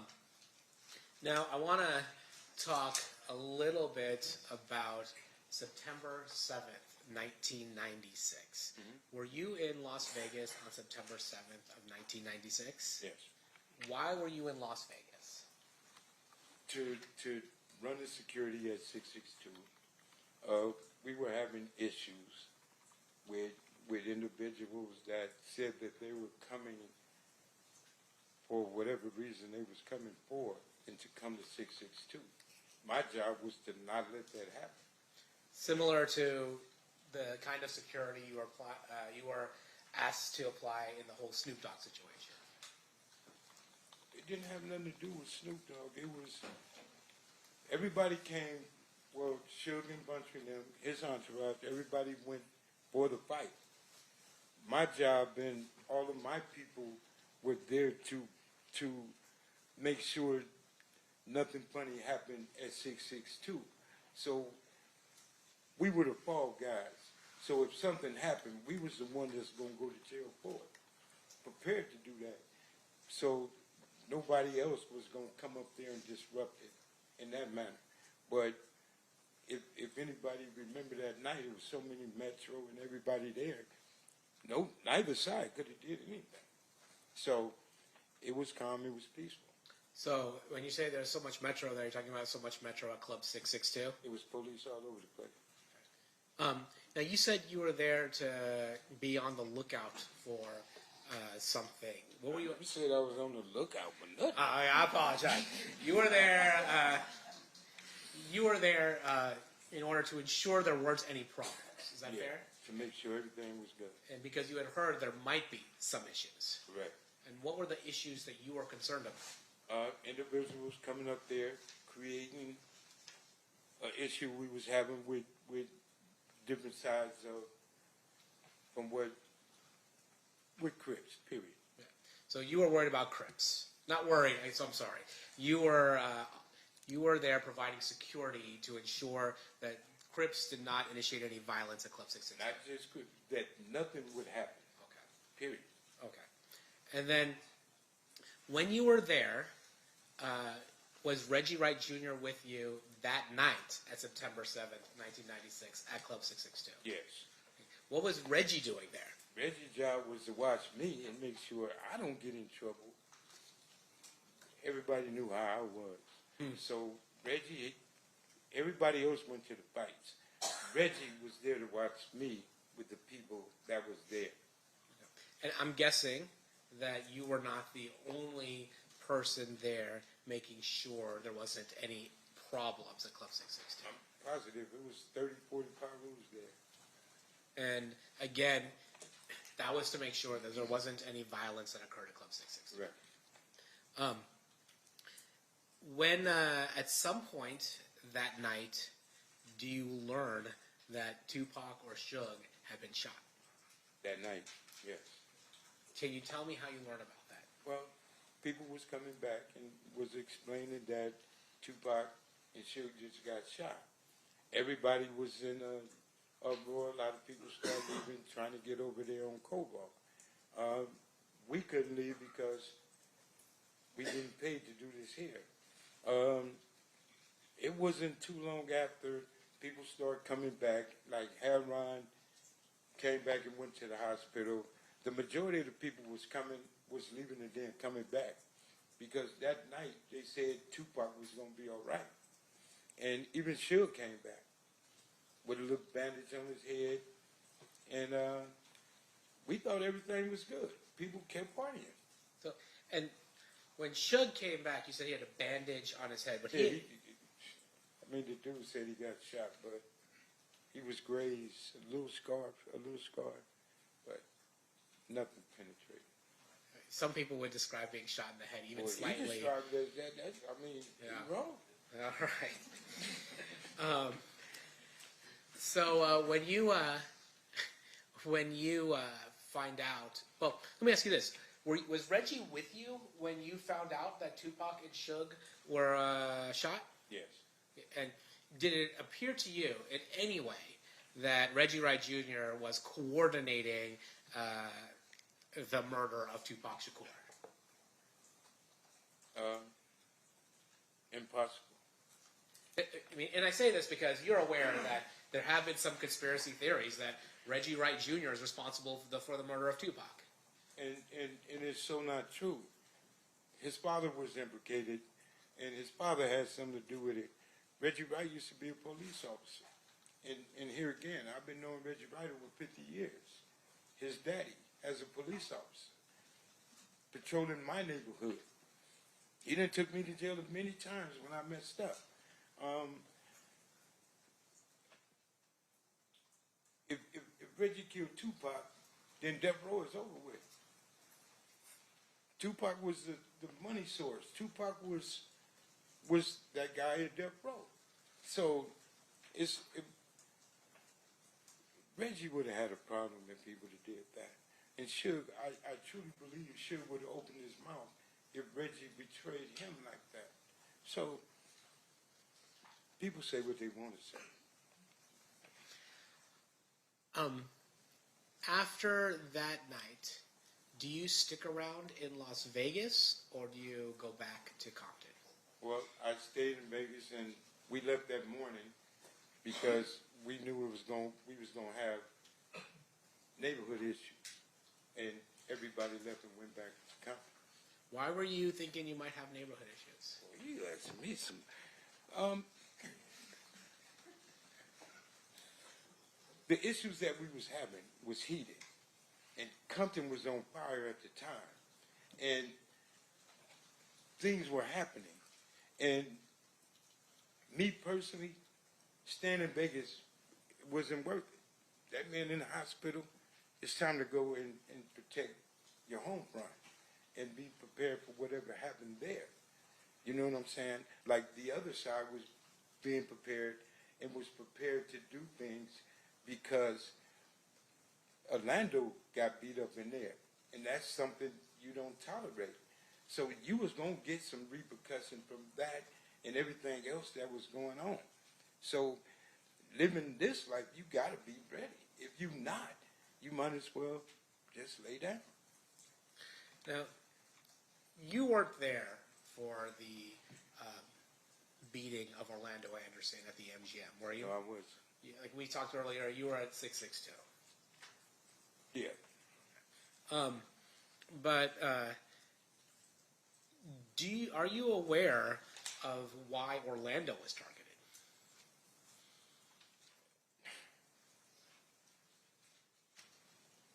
I'm aware of a lot of things. things that was going on. People ain't talked about it in 30 years. Today ain't one of them. I don't mean to be funny, but here's the thing. A lot of things happen that night. A lot of things happen weeks and weeks after that night. Me or anybody else bringing up the dead is wrong. A lot of people got hurt behind this situation in itself.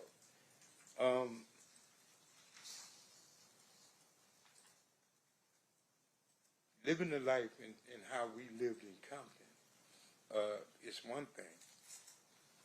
You bring back all of the guys that made it, like me, I'm 61 years old now, to rehash and relive this situation again. I told every attorney in here that tried to get me to come here, you better treat me as a hostile witness. And I think that's where I'm about to go now, because you're asking me questions. I can't answer those questions. Okay, well, let me ask you this. Then I'm not going to speak on Orlando. Let me ask you something about yourself. There was a rumor that Tupac had knocked you out one time. I'd have killed him. That would have been your response if that happened. Yeah, I'm being honest with you and everybody else. I said it on my podcast show. Him, Suge, and my brother. I'd have shot all three of them if he touched me. That's how I was living. Why is that? That's what I was back then. And so, is it fair to say that your reputation and your standing in the neighborhood would require you to do something if you're going to get punked by somebody like Tupac? You don't have a choice, or you can't be there. I'm sorry. We're doing some side talking. No, that's my fault. I asked, would that being in the life that you were, if somebody like Tupac is punking you, like by punching you in the face or something like that, you would have to retaliate, or you would lose your place in the neighborhood. You would have to go back home and fight everybody that called you a punk. You would have to go. There's some rules that you roll with, and some rules you just got to handle. Certain things need to be dealt with, adjusted, living that life. And when I was living that life, it wasn't no ifs, ands, or buts. It wasn't no, oh, you get a pass. No, I would have shot him, to be honest. So then you had mentioned, I'm not going to ask you to go into any specifics, but you had mentioned that after what happened here in Las Vegas, there were issues between the neighborhoods. How long did that last for? Was it like, all right, one day we're good, everything's done, or did it last for longer than that? No, it was tension in the air for quite a long time, until I guess both sides, and he might agree, just said, let that shit go. Because it really wasn't our beef. This was between Suge Knight and Keepy D. And people put themselves in situations, like myself. I'm guilty as everybody else. Like myself, I put myself in a situation to protect something and somebody that didn't have nothing to do with me. I did it for a paycheck. I did it on some just because. I'm older now. I get it. But we did things for all the wrong reasons at that time, in them days.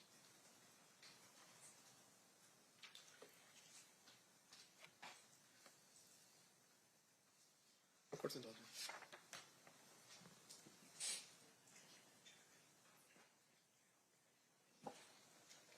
Your Honor, State will pass the witness. Okay. Cross-examination, Mr. Stamps. Sir, have you ever met me? Excuse me? Have you ever met me before? No. Have you ever spoken to the district attorneys prior to your testimony here today? Once. And is that what you're referring to is the time that you told them, like, hey, any attorney here is better treat me as hostile because... Yeah, I told him I didn't have nothing to do with it. Now, a couple questions for you, sir. This is more for clarification. So on the night of the murder, you were working as the head of security for 662. Yes. Explain for us a little bit about the club. Was that Suge's club or was it somebody else's club? Suge, to my understanding. Okay. And when you were there as head of security, were you there had you worked there as head of security prior to this particular night? We did an event there once before. Yeah, same thing. Okay.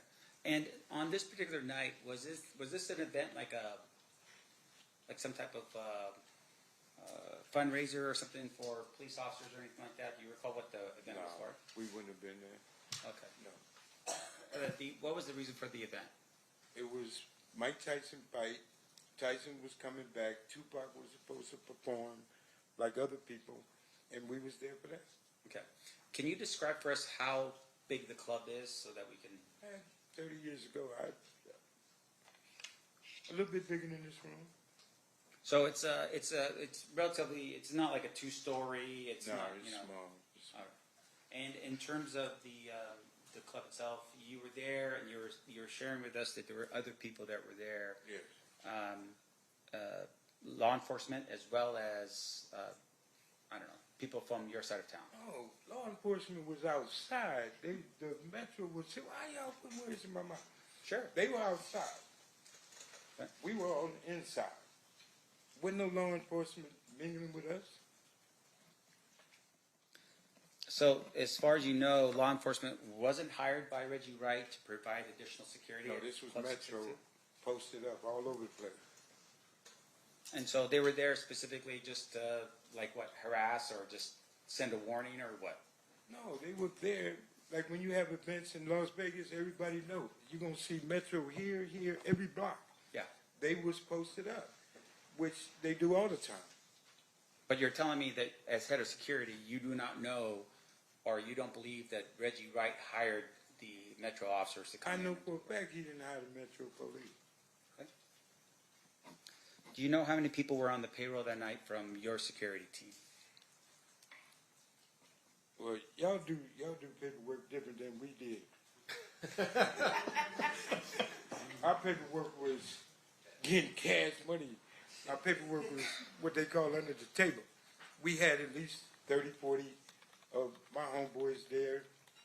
Reggie Wright Jr. and his security, his company, the people work for him, didn't have nothing to do with what Shield paid us for working.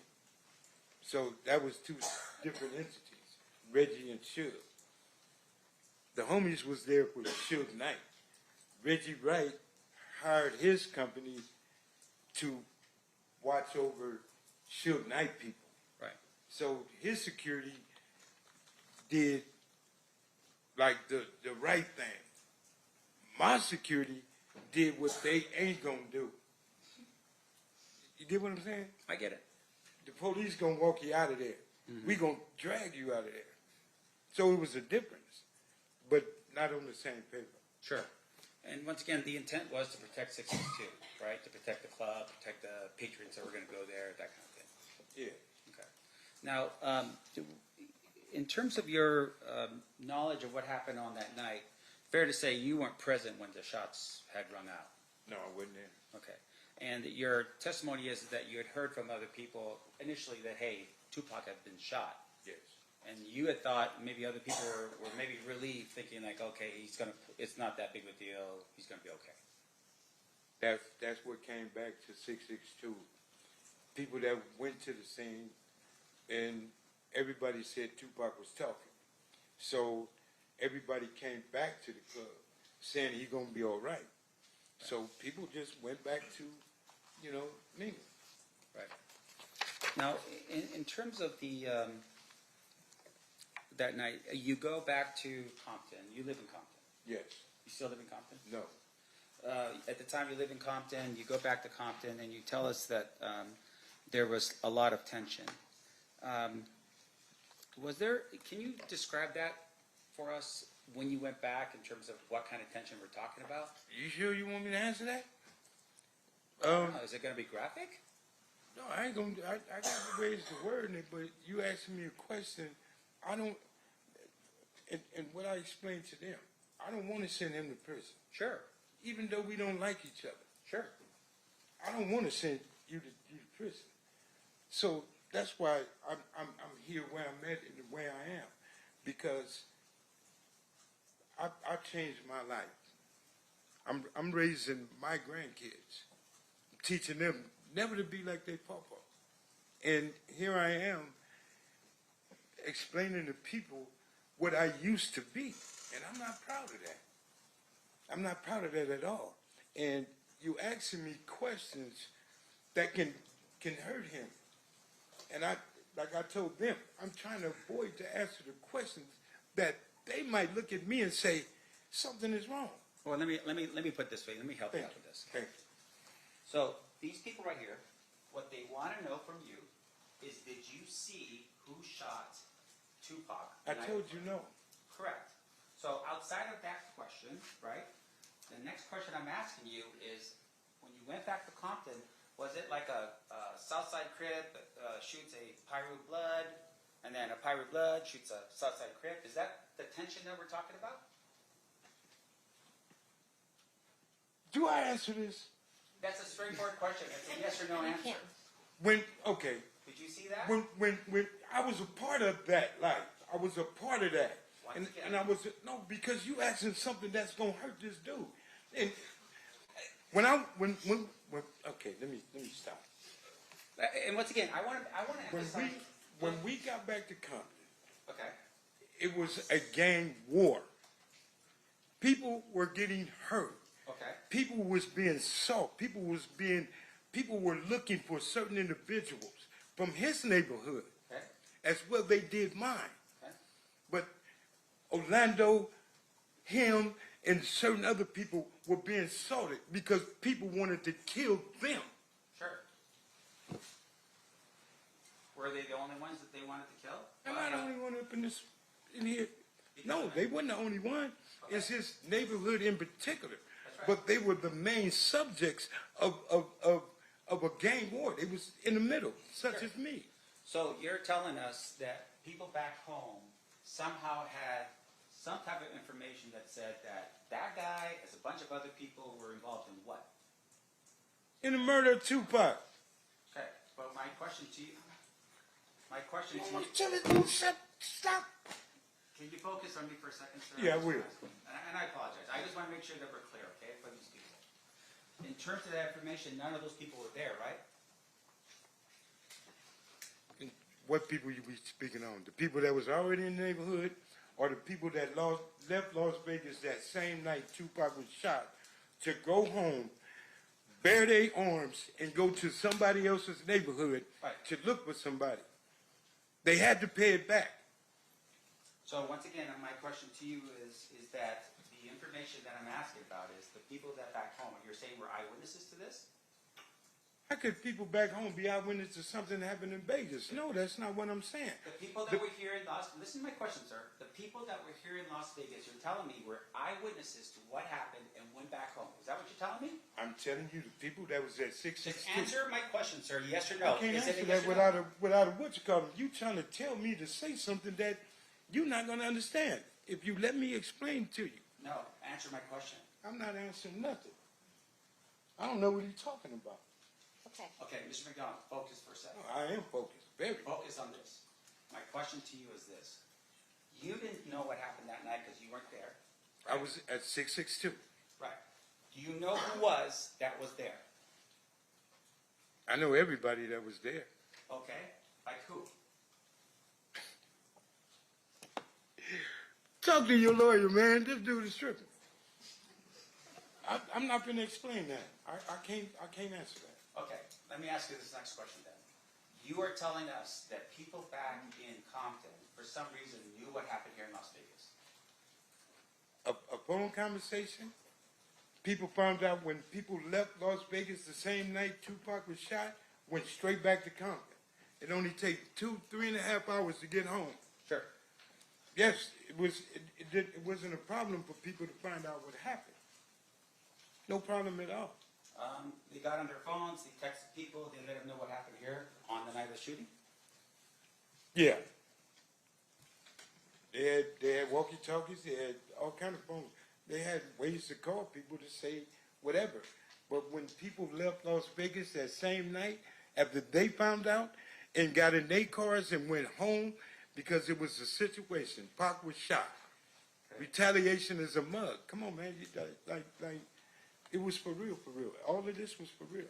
Now, the night of the shooting, did you have a walkie-talkie, a Nextel thing or something like that? No. Did Reggie Wright? I don't know what he had. I don't know how much money he had in his pocket. I don't know what he had on his hip. But you were the head of securities, but you're telling us you did not have any type Reggie of Wright, device. Right Way Security has nothing to do with the gang banging security, power rules, whatever you want to call us. They had nothing to do with us. Okay. The phones that Suge had for certain individuals, they had the phones. Like the guy that was bodyguard for Tupac that night. Like some of the guys that was at the Tyson fight, like Suge Knight. Certain individuals had phones. Yes, they did. Okay, so, all right, I get what you're saying. You're not there, but you're saying other people were. Yes, I'm saying there was a lot of people there. A lot of people were there at the shooting that took place. That was in the entourage, yes. Let's see. Okay, just one final question. You're here today, and I think the state had asked this question under a subpoena. You're ordered to be here today, right? Yes. In terms of that subpoena, for instance, is that's the only reason why you're here is because of that subpoena? I don't have no other reason to be here. Yeah. In order for you to get that subpoena, you were served that subpoena back in California Yes. by a police officer? I don't know, he wasn't in uniform. Okay. And that order required you to go to a court in California? I had to go to court and Victor Bill. And then that court in California said you have to show up here. And in that court, I cussed them out and told them, you can't make me do nothing. Right. And in that court, they told me that I would be in attempted court. Me raising my grandkids, I'm not going to put my grandkids in the car and move somewhere so y'all can't find me. So all that running and living a different life, I ain't doing it. So I agreed to come. And like I explained to everybody in here, you ask me something, I'm going to be honest about. You ask me something I don't want to talk about, you're going to have a problem. Treat me as a hostile witness. You're not going to talk to me and tell me as a grown man what I have to do up here. I'm not going to send him to prison. You are. So the accusation now is because of the fact that we're trying to ask you questions, you're blaming it on me. You asking me questions. If I just answer your questions, we gonna have a problem in here, a misunderstanding. And you're asking me something that wouldn't be good for him. Right. And once again, I just want to look. We're just trying to figure out who shot Tupac. You're telling us that you weren't there to see him. That's all I want to know. At the end of the day, that's it. Right? Was I in the entourage when Tupac got shot? No. Okay. Nothing else, right? I was at 662. I mean, that ain't hard. That's easy math. No further questions, Your Honor. Anything further, State? All right, we've got one more phase, and then we'll let you out of here. Okay. Ladies and gentlemen of the jury, any questions for this witness? Seeing no hands? Oh, we do have one. Okay, hang on one second.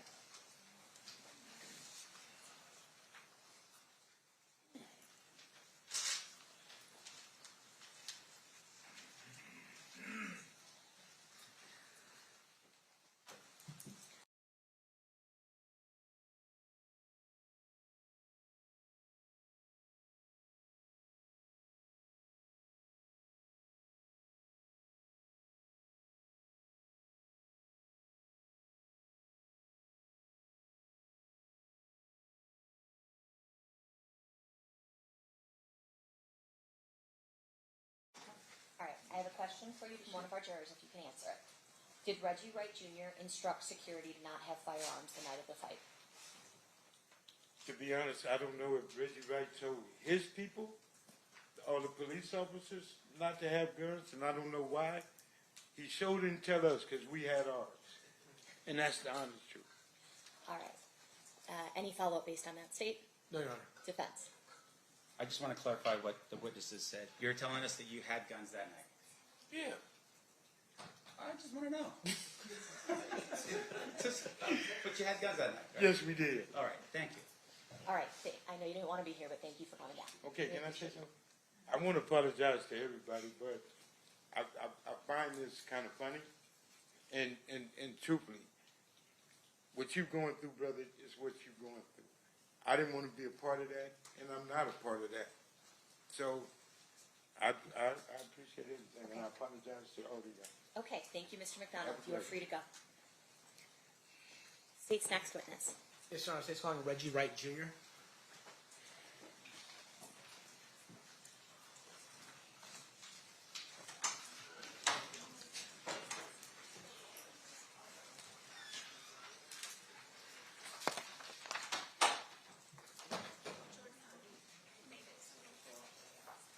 All right, Jordan's investigating the burning smell. Anyone like smelling that? The burning smell? Maybe.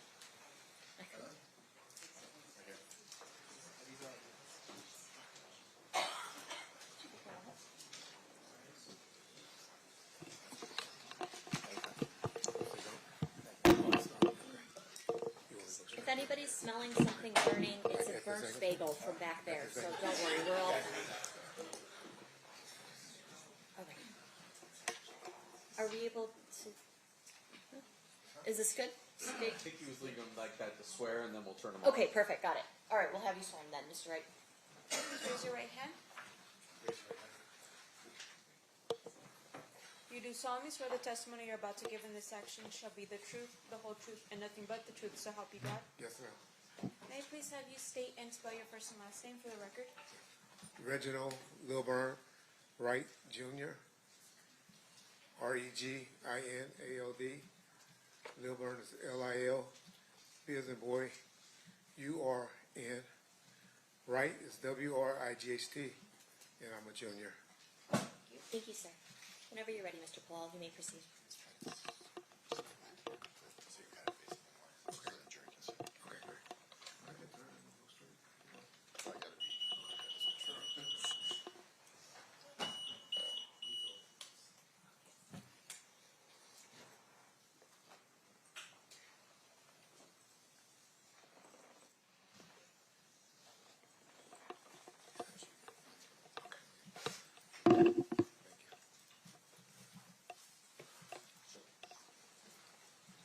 You're good, sir.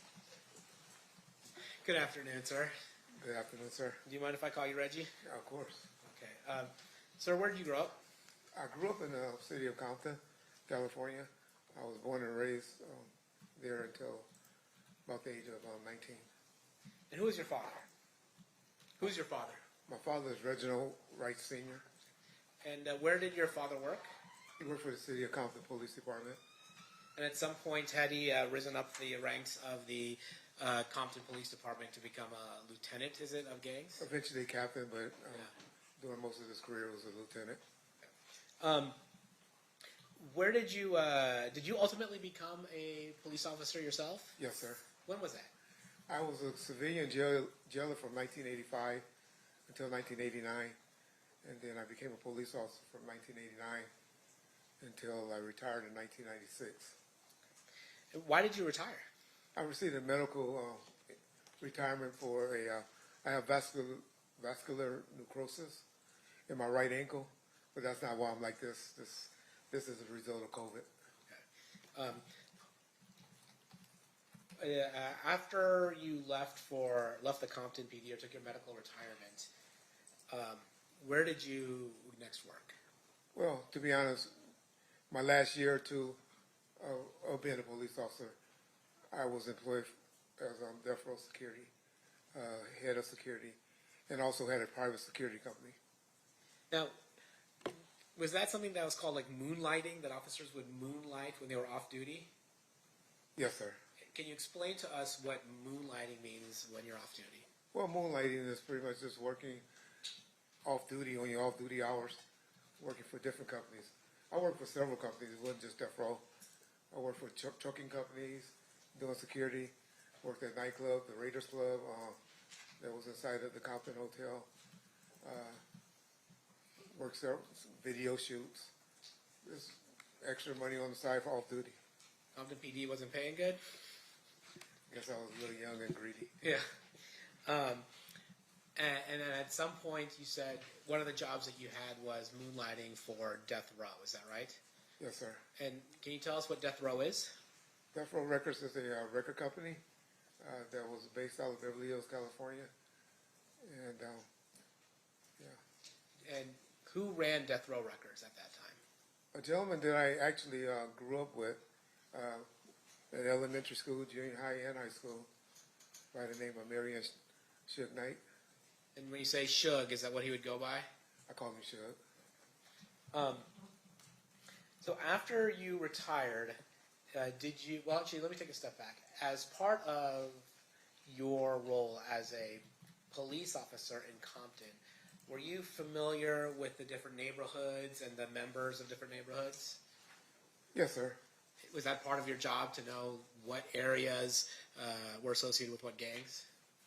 Pretty much a job, and like I said, I started in like 1985, so kind of got familiar while I was working the jail, and it was something that was curious to me, you know, being that my father was active with the gangs, and it was something that was intriguing to me as well.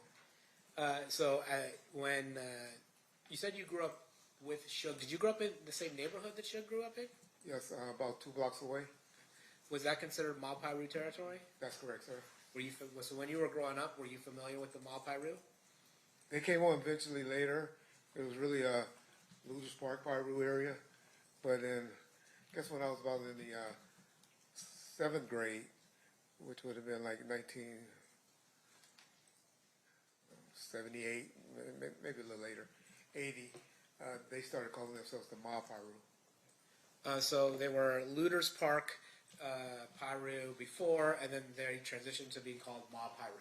You know, we pretty much divided it, everything south of Rosecrans was mob, and everything north was, or the other way around. North was mob, and south were Looters area of Rosecrans Avenue. Were you familiar with a gang called the Southside Compton Crips? Yes, sir. How were you familiar with the Southside Compton Crips? Well, growing up in the city of Compton, we all played sports together, and heard of them when I was playing at Kelly Park, baseball, Little League baseball, at Compton Northern. And then my time in '85 as a jailer, and then working the streets of Compton as a police officer from 1989. Were you familiar with somebody by the name that went by the moniker Keefy D? Well, heard of him. Had no personal interactions with him at that point, especially in law enforcement. Heard of him, knew of him, but I had no personal contact with Keefy at that time. So he was somebody that was on your radar, even though you had never met him or any had personal interaction with him. Heard of him. He was mainly known as well, at one point he was known as a crackhead, but then later on he was known as a drug dealer, and I mainly was a gang guy, and didn't really enforce on the level of narcotics he was working. All right, so then you had mentioned that after you had left the Compton PD, you formed a company. Can you tell us about that? Yes, sir. So, in '94, initially I was using a private security company because I was kind of in charge for security for Death Row called Code 4. But once I saw I was about to get retired, I opened up my own private company called Right Way Protective Services. And that didn't really get started until about 1995. But in '94, I was using another private company. And who were your clients? Was your client just Death Row, or did you do anything else? I had a couple of clients, like Honda of Pasadena, which was a automotive dealership, a dealership in Compton that they were repoing people's cars and they needed a car. But my biggest, 95% of my clientele was Death Row Records. Now, tell me about that. What were you doing when you're saying you're security, or you're a security company that's working for Death Row Records or getting contracted by Death Row Records? What does that mean, actually? It grew over a time period. In '94, it was just mainly just special events. And then I have a couple of off-duty or retired police officers hanging with the artists in '94. '95, '96, it got a little bigger. Had security at the office at the recording studios, driving Mr. Knight around, two with Mr. Shakur, two with Snoop Dogg, Mr. Rodis, and other artists when they went to promotional events like that. So I could pretty much have about 10 officers working a day. And when you say 10 officers, were the people that you would contract with or work for you in this world, were they largely off-duty police officers? Off-duty or reserves or retired. And why is that? Because they were able to carry guns concealed, where it's not exposed.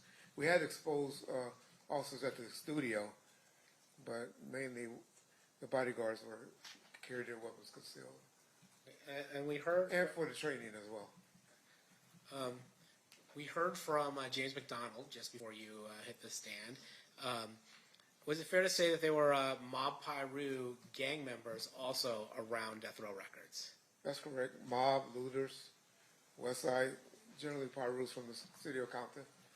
And are these gangs that are generally associated with the Bloods? Is that right? That's correct, sir. Okay. And the Crips are, well, let me ask you, Crips and Bloods, are they an alliance or are they typically in conflict? Typically in conflict. However, Death Row was a unique situation because one of their main artists, prior to Mr. Shakur coming to the label, was Snoop Dogg, who was a known Crip from Long Beach. And they all seemed to have a great working relationship prior to my arrival and even during my arrival. All right. I want to ask you about Bad Boy Records. Are you familiar with a company called Bad Boy Records? Yes, sir, I am.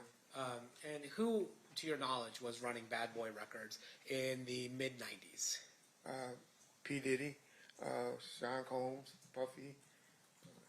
I don't know what name he's going by today. All right. So we'll go with Mr. Combs for now. Okay. So Mr. Combs was running Bad Boy Record, and then who would you say his most prominent artist at that time was? Christopher Wallace, Biggie Small. Okay. And then was there tension between Death Row Records and Bad Boy, the Bad Boy Entertainment label? At what time period? Well, you tell me. At any point, did tension develop between Bad Boy Records and Death Row Records? Initially, when I was around in '94, there wasn't. However, some things happened in '95 that started tension between Death Row and Bad Boys. There's a famous speech that Mr. Knight gives at the Source Awards in New York in 1995. Does that contribute to it? Yes, sir. That was August the 6th, 1995. But yes, sir. That was when he let the world know. And then there's another incident where one of Suge's associates was killed in Atlanta. Is that right? That was in September 25th, I believe. Yes, sir. And then is it fair to say that your perception of as security for Death Row Records was that somebody associated with Bad Boy Entertainment may have had something to do with the murder of one of Suge's friends in Atlanta? That was always the story that was told to us. Yes, sir. And so, is it fair to say by 1995, the end of 1995, that there was significant tension between Bad Boy and Death Row? Yes, sir. And to the extent that it even involved violence with regards to Suge Knight's friend being killed. Correct. That was the first time something escalated to that point. Yes, sir. As security for Death Row, how did you handle this? Well, we was always on some type of tension when it came to Bad Boys or going to the East Coast, which Suge and I continuously went to the East Coast because he had a lot of business. His distributor, the main distributor, was located out there. The big trade, like the magazines and stuff, was out there. So I can honestly say he and I, and maybe a few of his homeboys, went out there at least once a week, once a month, I'm sorry, during that time. When Mr. Shakur came home, we went down a little bit, but we were still going out there, but we didn't come go as much. And when you say when Mr. Shakur came home, at some point did Death Row sign Mr. Shakur to its record label? It's debated how that happened, but I'm not asking about the how. I'm just saying, yeah. did it happen? Yes, sir. I believe he came home October the 12th of 1995. Now, as security for Death Row, were you aware that Mr. Shakur was actually out on a bond, an appeals bond from prison from New York? Yes, sir. And I believe the allegation has something to do with sexual misconduct. Is that right? Yeah. You know, if you don't know. I mean, something like that. I wouldn't call it that, but yes. Okay, whatever it was, there was some kind of issue. Mr. Shakur is in prison in New York, and then Death Row Records posts an appellate bond for Mr. Shakur. They are with some other companies, but yes, sir. Okay. And then Mr. Shakur does he move to where Death Row is, or does he stay in the New York area, or where does he go?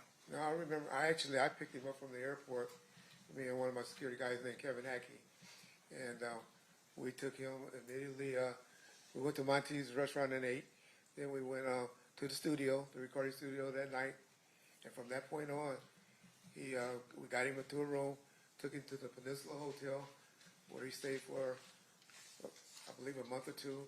Then he got a spot on Wilshire, and later on a house in Calabasas.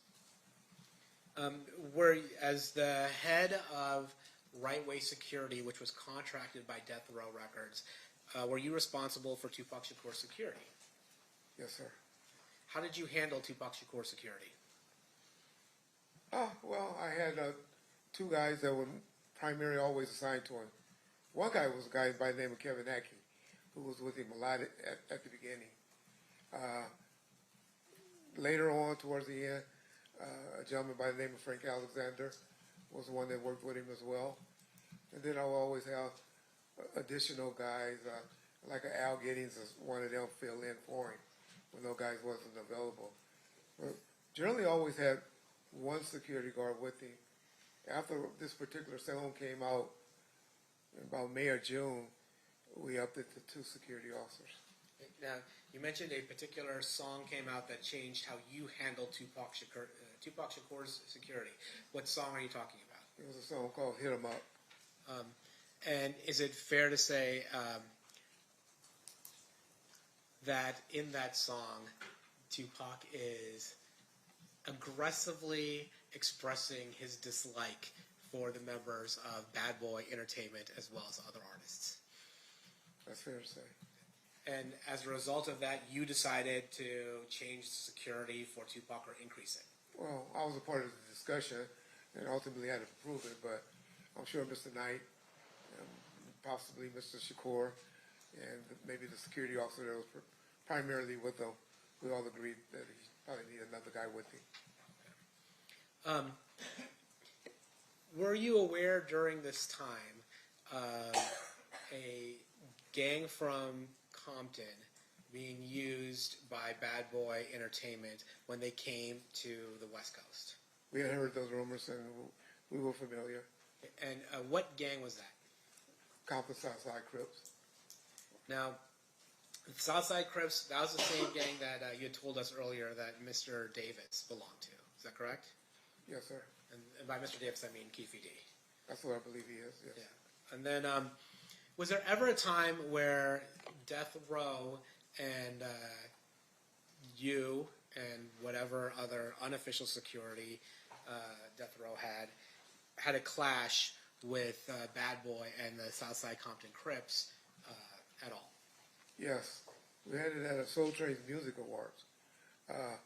I previously stated that Mr. Davis was with him, and I even think I might have even said that he was one of the ones close to the guy with the gun. Never said he was the one with the gun, but there's been out there, social media, where a gentleman has came out and admitted that he was the one that actually had the gun that particular incident by the name of C. Gutter.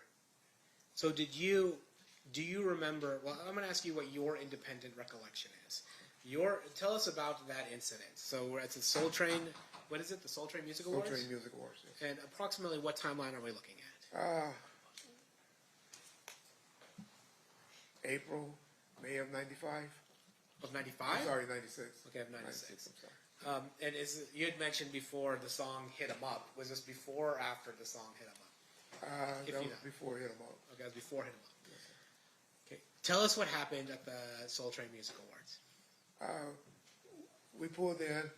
Originally, we had an entourage of about 50 people with us, but they only allowed two cars of us to get back in the back parking lot, because that's where they had all the setup and the motorhomes and stuff like that. So we drove in the back. Mr. Knight, Mr. Shakur, and a few of the outlaws was inside of a Hummer, and myself and Frank, which was Tupac's security that night, Mr. Shakur's security that night. We drove in behind them. As we was getting out of the vehicle, or getting ready to park, Mr. Shakur saw Christopher Wallace and Puffy and a group of people, a few guys that I recognized from the South Side, in that entourage. As they were, Mr. Shakur immediately became enraged and started yelling, and confrontation between Mr. Small, Biggie, and Mr. Shakur took place, to the point where one of their guys brandished a weapon, and then that's when I pulled my firearm and towards him and begged with him, pleaded with him not to raise the gun. There was some security from the Nation of Islam there. They got in the middle of it, broke us up. The gentlemen took off and ran towards the street in the parking lot. I'm sorry, who ran towards the street? The gentleman with the gun and a couple of the people that was with him took off and ran. Now, you said that South Side was providing that type of backup. They were with them in entourage, yes, sir. Do you recall whether Dwayne Davis was one of those people? Believe he was. I know he was with them, but like I said, I don't believe he was the one with the gun. All right, let's fast forward to September 7th, 1996, or that weekend. When do you come to Las Vegas for that weekend? I came out that Friday. I believe that was the 6th. The Friday was the 6th. I think the 7th is the day. Yes. Oh, okay. So I came out that Friday. So we had a nightclub that was in the process of being open. And out here, I guess, there's some type of cars that everyone that work around people just having alcohol. I think they were called town cars or something like that at the time. I had to get all my security guards to have those particular cars for that night, because the attorney that was assisting us in getting the club open said, "Hey, y'all got to be really on y'all P's. We got to have everything on point, because if everything goes smoothly tonight, there's a good chance we're going to be able to get the permits transferred from the previous owners to Mr. Knight's name." Okay, so I want to stop you there. Okay. First, you're talking about you got advice from an attorney. Do you remember who that attorney was? Yes, sir. Who was that attorney? George Calise. Okay. And then when you got the advice from the attorney was generally telling you got to be on your P's and Q's, so to speak? Yes. When you're talking about being on your P's and Q's so that the club can be transferred to Suge Knight, was Club 662 at that time in Mr. Knight's name? No, it was perceived that it was. People believed it, even because of the name change. Excuse me. But it hasn't officially been, the paperwork hasn't officially, it never was completed. It was never done. Now, you talk about the name change. Explain to us a little bit about the name change. Well, we had a sign and all of that called Club 662.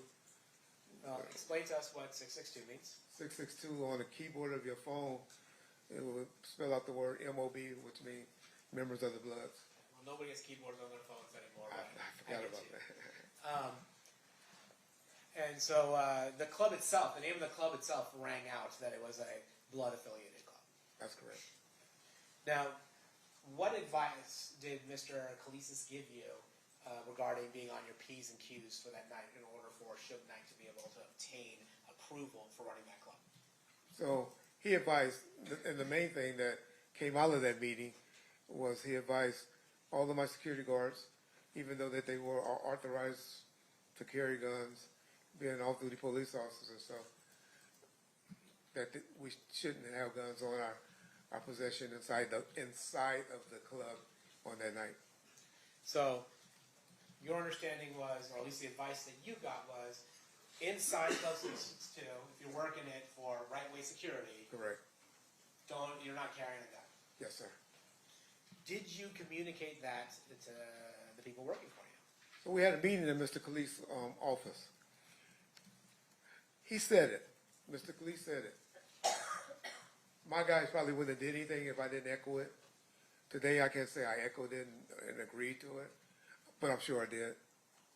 What you're saying is you don't have an independent recollection, but you think you probably did echo Mr. Police's advice. Yes, sir. And when was this meeting? That Friday after they had all came from the town cars meeting, because I took them all to Fridays, and we went and ate at Fridays after that meeting. So it was that Friday. Okay. And then so the process was with your folks, people working with you, was that they had to get their TAM cards or whatever temporary work cards required to do the work that you needed them to do in 662. Then have a meeting with the attorney. The attorney tells them, hey, we're trying to get this club transferred to Suge's name. Let's keep it clean and don't carry a firearm. That's correct. Did you do anything else that Friday at all relevant to the events that occurred on September 7th, 1996? The club actually opened on Fridays and Saturdays, but for some reason we didn't get a big attendance on Friday nights. But Saturday night, it was a different night.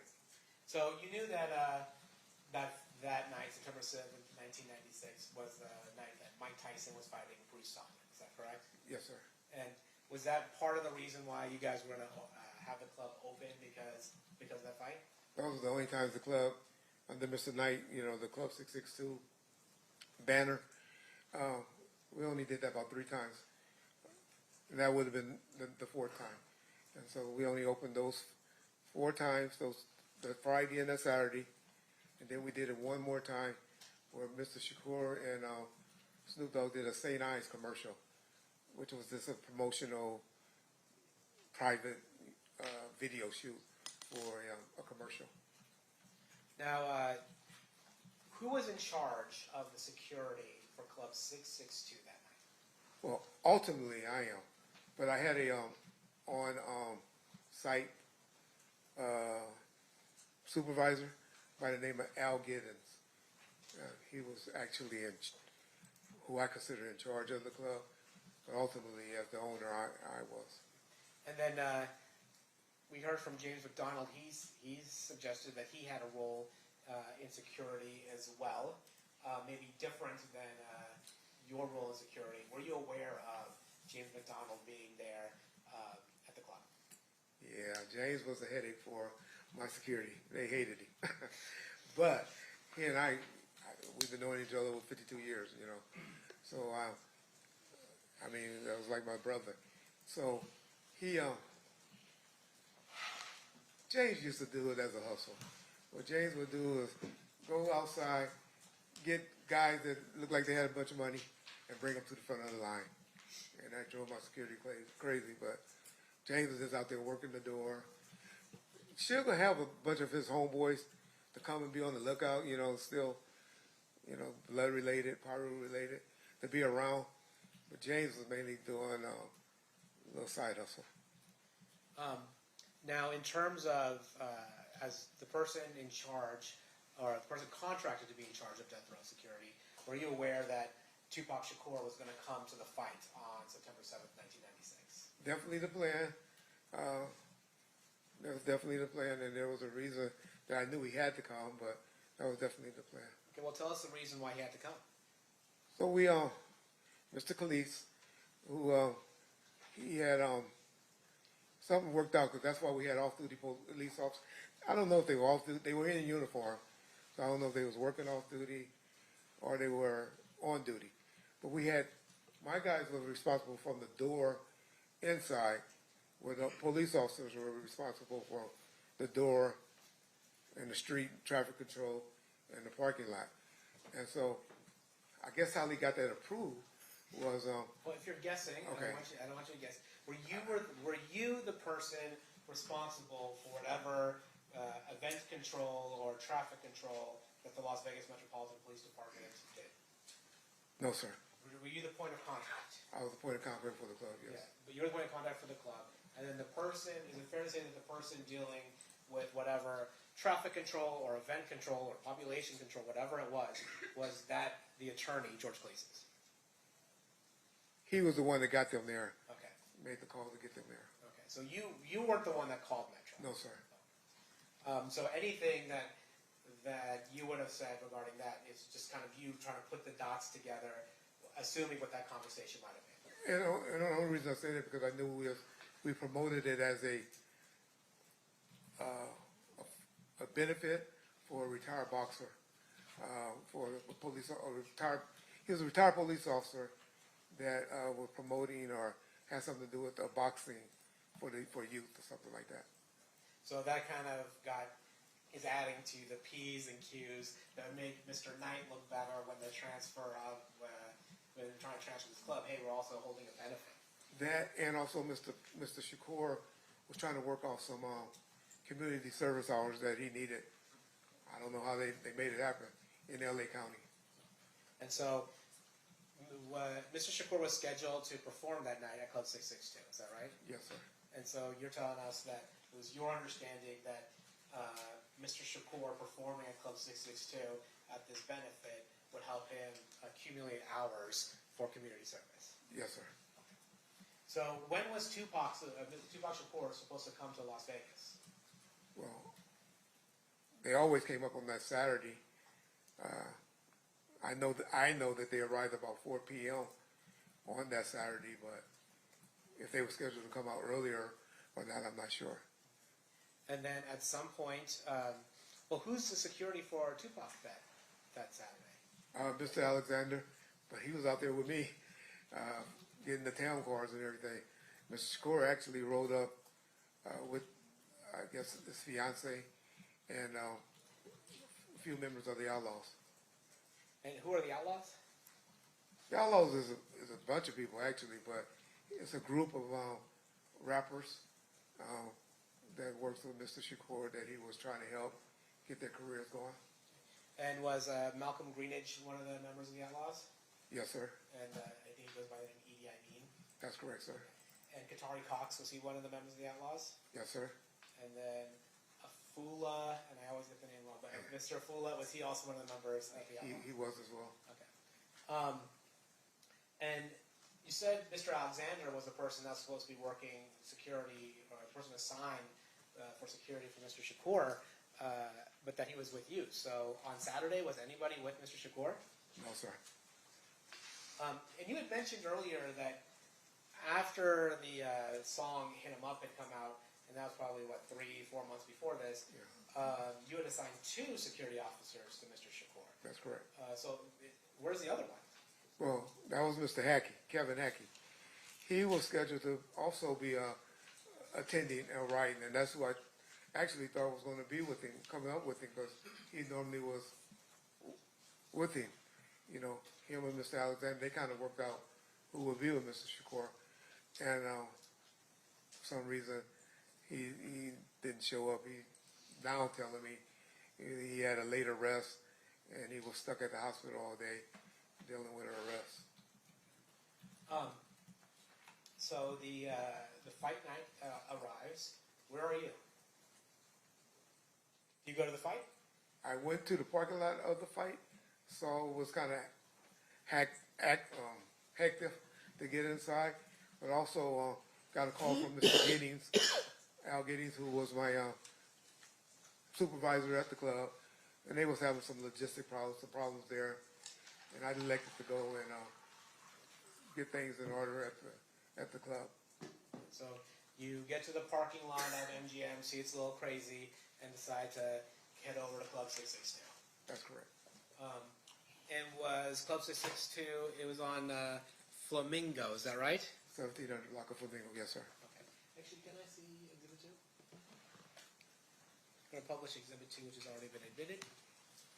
All right, actually, Mr. Wright, you're not positioned great for any of this, but there we have. Can you see the 662 up there? I don't have my glasses.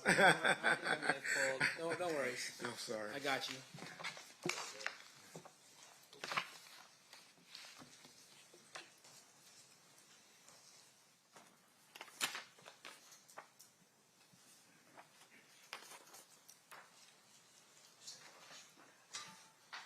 Commissioner Bush, Runner? No, Commissioner Bush. Oh, yeah. I'll move about the courtroom freely. Thank you. You see clubs, there's a red 662 club on this map. You see it? Yes, sir. Is that accurately representing where Club 662 was? Yes, sir. So you leave the Las Vegas Strip and head over to Club 662. That's correct, sir. Was it? Did you handle the logistical issues at Club 662? I guess. I'm sure we got worked out. Yes, sir. And then, was Club 662, did you stay at Club 662 or did you head back to the Strip that night? No, I stayed there the whole time until I was contacted by some other individuals. Okay, so we'll start, before we get there, how was 662 super busy that night or was it kind of less crowded? The clubs generally didn't start getting crowded until about 11 p.m. I think we were there like 8:30. So it eventually got there, but I wouldn't call it super crowded at that point. And then you said you were there and then you, something changed. Well, we all know that on September 7th, 1996, Tupac Shakur was shot and Mr. Knight was at least grazed in the head by a bullet. Did you find out about that? Yes, sir. How did you find out about that? Two gentlemen, Buntry, true name was Alton McDonald, and a gentleman by the name of Neckbone. Well, his true name is Roger Williams, and his moniker is Neckbone. They came inside the club. They came straight to me. It was like, Reggie, Suge and Pac just got shot down the street. I thought they were messing with me because they like, where Reggie at, because I wasn't there with him. But then Mr. Khaleesi, who was standing near me, I guess he talked to some of the officers that was working out front, and he kind of verified to me that something happened. And then by that time, I see about 4 or 5 other units that were working at the club. They started taking out heading that way. Now you mentioned two people, Buntry, Alton McDonald. Does Buntry have any relation to James McDonald, the person that testified before you? That's his little brother. Yes, sir. And then you had mentioned Neckbone, Roger Williams. Were these people employed by Right Way Security? No, sir. Were they part of Mob Pyro? Yes, sir. Is it fair to say, as we talked about earlier, that Suge would have members of Mob Pyro around? Correct. And while they weren't official security, would you say they provided a different form of security? That would be a fair, yes, that's correct. So upon hearing the fact that, well, at that time when Suge Knight and Tupac Shakur were headed to Club 662, were you aware of their movements? Were you aware that they were headed over to the club at that point? Not at that point. I hadn't heard anything. Frank hadn't communicated anything with me, and I just knew they would eventually get there. But no, I didn't know any movement where they were at or when they were coming towards our way. Oh, you had said Frank hadn't told you anything. At this point, had Frank met up with Tupac? Oh, I'm sorry. Frank was with Mr. Shakur since about 4 p.m. on that day, 4 to 5 p.m. on Saturday. He was with him all that day. So he didn't drive out with Mr. Shakur, but he eventually met up with Mr. Shakur. That's correct. Him and another gentleman who initially was with him by the name of Michael Moore. And was Mr. Moore also a member of security? He worked for Right Way as well. Okay. And so then you have Mr. Shakur, Mr. Knight headed to Club 662. To your knowledge, were there other people headed over? I guess we already heard about Neckbone and Buntree. Were there other people headed over to Club 662 with Mr. Knight and Mr. Shakur? On driving over, was it more than one car, or were there a number of cars driving over to Club 662?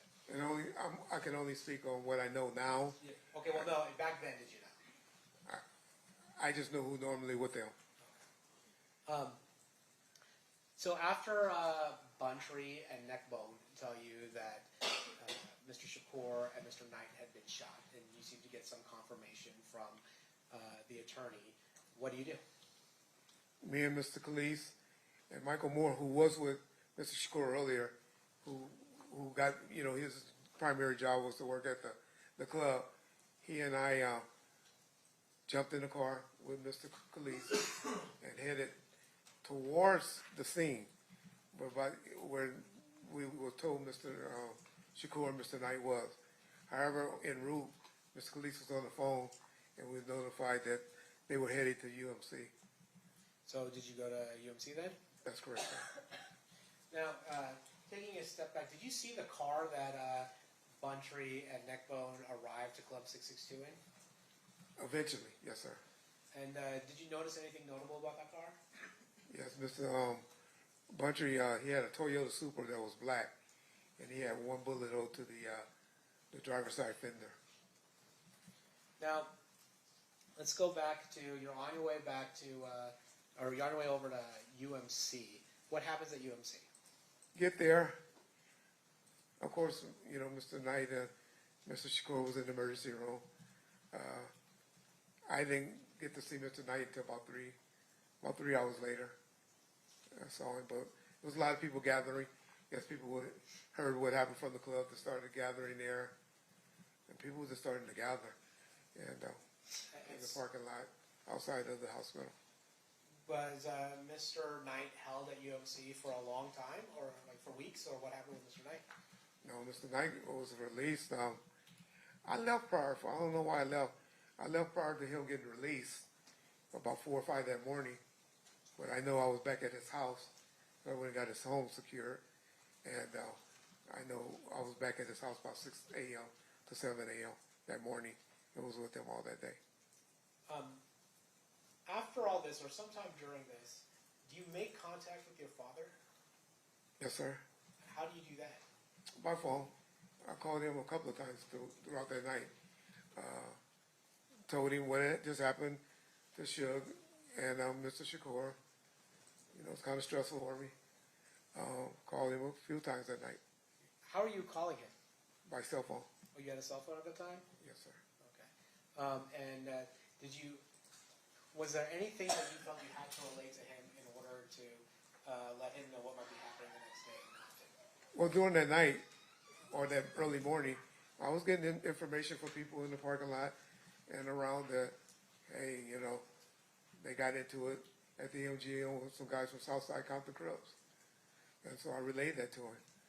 They didn't know who the people were, just that they got into it with some guys from Southside. And I told them, hey, it's going to be trouble back in Compton. When did you go back to Compton? Or when did you go back to California?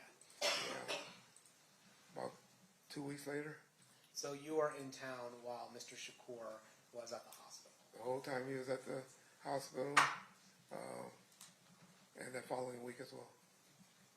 What was your role while Mr. Shakur was in the hospital? I had 2 guys assigned outside his door the whole time he was fighting for his life. And they were there just we had problems with, I remember a candy striper tried to sneak up and take a picture of him while he was lying, fighting for his life. And we were just trying to keep people out. Of course, Ms. Shakur, his mother, was in charge, but just mainly trying to keep people out that she didn't want in or got her permission to come in to see Mr. Shakur while he was fighting for his life. And then you had said after Mr. Shakur had passed, you stayed in Vegas for another week? That's correct. Why is that? Well, I'm the one. that actually received his ashes, and had one of my security guys by the name of James Green fly back with the ashes, and eventually delivered them to someone in the family. I believe it was the mother, but if it wasn't her, it was somebody that she authorized to receive the ashes. Okay, but you were the person that delivered the ashes. James Green was. You received the ashes and Yes. then gave it to To James. Gray. Yes.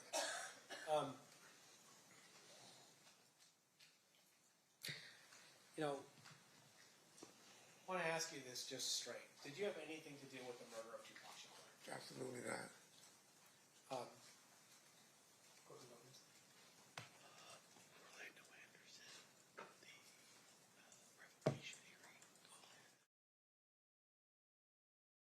As a result of the beating of Orlando Anderson at the MGM Grand, were there any legal proceedings that involved Mr. Knight?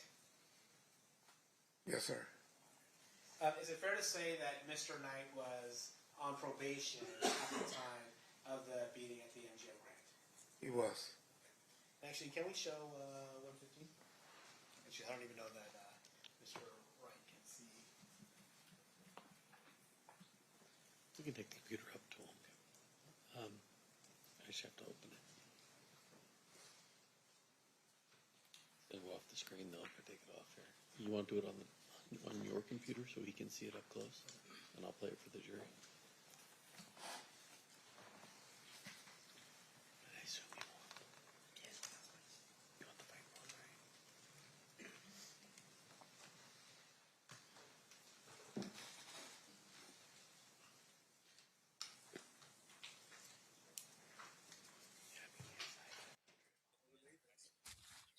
Just so y'all know, Reggie Wright ain't gonna do nothing in favor of Keefe D. He don't like him. He expressed that several times on his own little podcast that he got going on. That's why he was there to basically trying to humiliate him, calling him a crackhead on stage. You gonna call somebody a crackhead while you testifying? Reggie gonna try to bury him as best he can.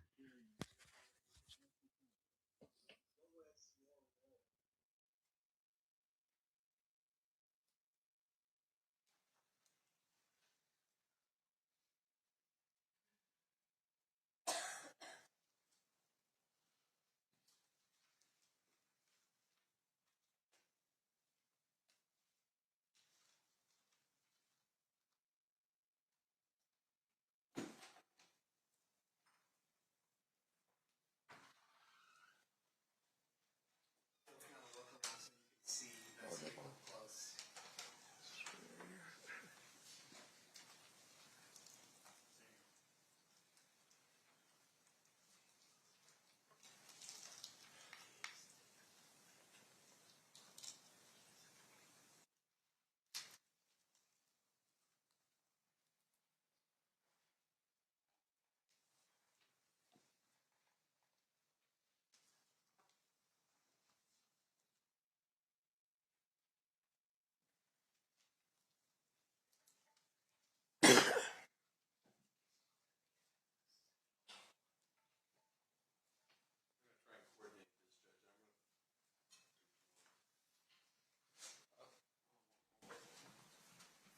I'm going to show it to you up close, Mr. Wright, while Mr. DiGiacomo shows it to the members of the jury. And Mr. DiGiacomo, Before you said you want to start it? yeah, for the record, this is State's Exhibit 115B at 7 minutes and 4 seconds. Okay.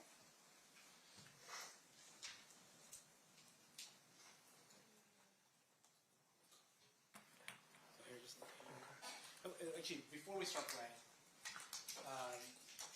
Mr. Wright, have you seen the MGM video before? Yes, sir. It's fair to say you've seen it more than once. Yes, sir. And that partly because it was part of a revocation proceeding that involved Suge Knight. That's correct. Now I'm going to show you 115B, starting at 7:04. I'm clicking. 1 second, not just yet. I'm clicking right. Is this the video that you've seen before? That's correct, sir.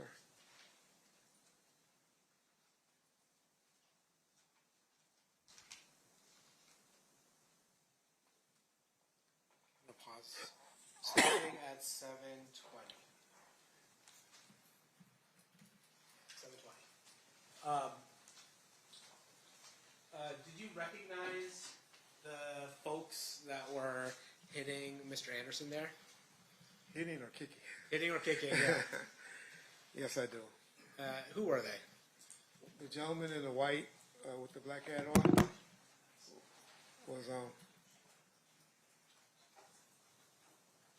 We'll try and coordinate this again.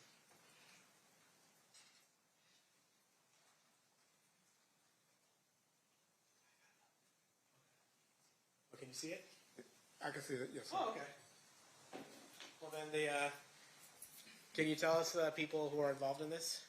That gentleman right there in the white is Buntry, Alton McDonald.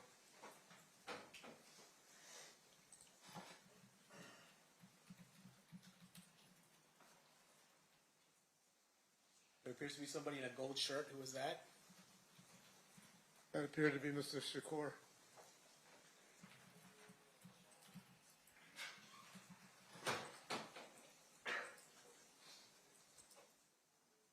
There's a person in gray on gray, looks like outfit. Do you know who that is?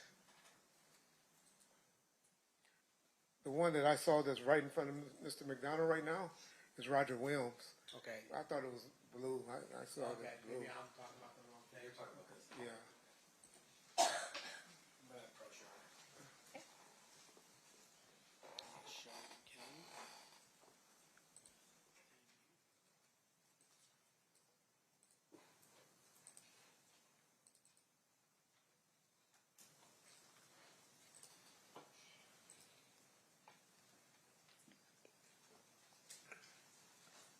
Well, that's Mr. Knight, and then that's Mr. Williams. And then, so you see Mr. Williams, Mr. Knight, Mr. Shakur. Those are the people that are evident to you in this portion of the video. Is that That's right? correct, sir. And then we have another video of everybody leaving.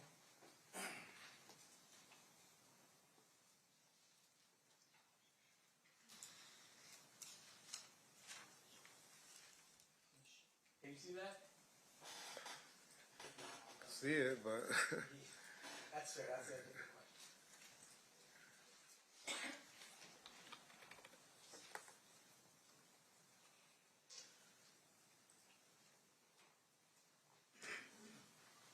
Okay, I'm going to show Mr. Wright 115C.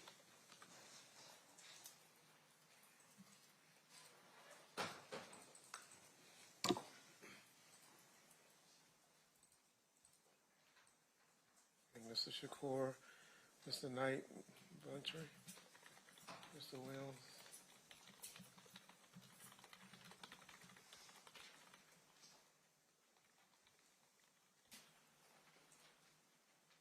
I don't see Frank yet.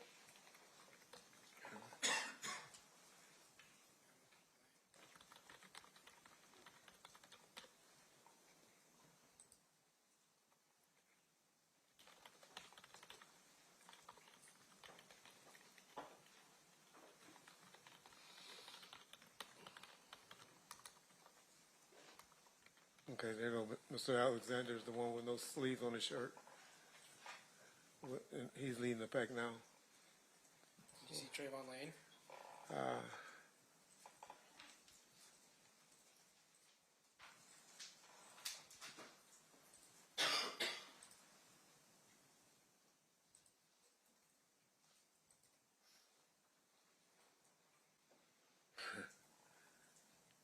don't see Mr. Lane yet. No, he had a hat on. I've seen him before. I don't see him right now, though. Let me look again.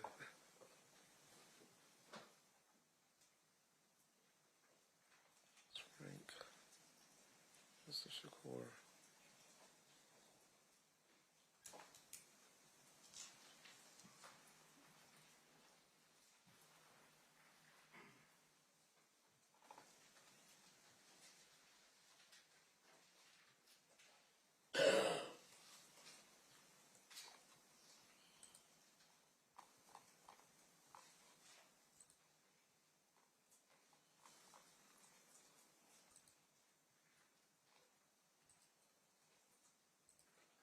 I'm sorry, I don't see Mr. Lane. I'm sorry. I'm sorry.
I'm going to just ask you to focus on the people leaving now at this point. Okay.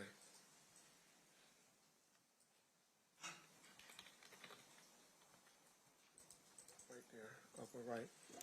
Yeah. So you see him Yeah, leaving. he has the hat on. Upper right corner is Mr. Lane. So you see him leaving the scene, but you don't actually see him during the. Altercation. You don't see him actually hitting I didn't see him, no. Mr. Anderson. I didn't see him do that. But he's with the group that's fleeing the beating of Mr. Anderson. That's correct. I'm going to show you what's been marked as State Proposed Exhibit 60. Do you recognize who that person is? That's Mr. Lane. Do you recognize the person in State's Exhibit 7? Actually, no, I'm giving you the wrong one. State's Exhibit 2. Yes, I recognize him. That's Mr. Davis. Okay. I'm going to show you the person depicted in State's Exhibit number 3. Mr. Anderson. And lastly, I'm going to show you what's been marked as State's Exhibit 72. Do you recognize what's in that? It's a therefore J, yes.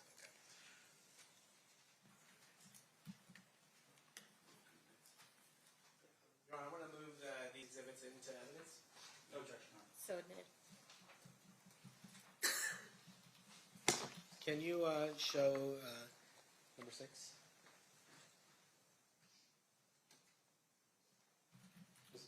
This is Mark 6. I think it's 060. There you go. Is that the person you identified as Trayvon Lane? Yes, sir.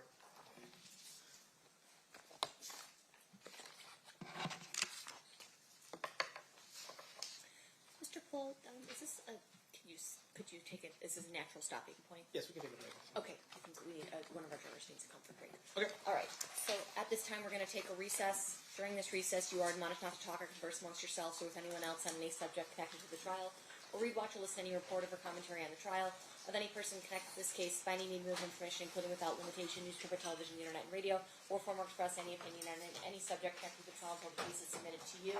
We'll have everyone back here at 3:40. Please rise for the jury.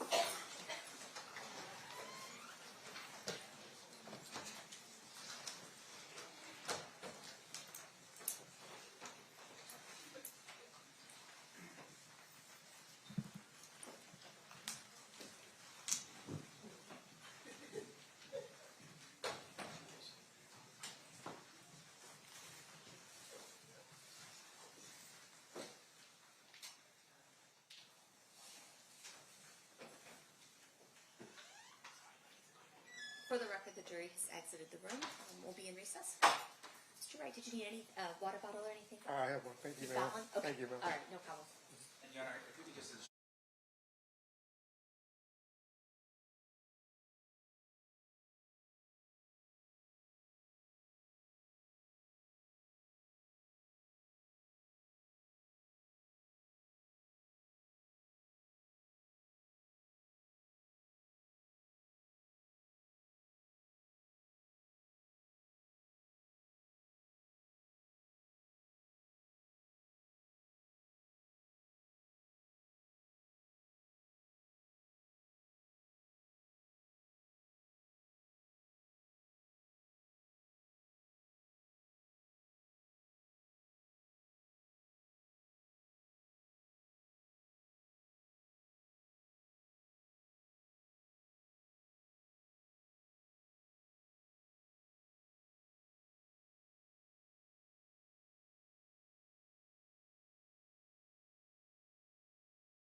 Okay, so I believe they taking a break for lunch,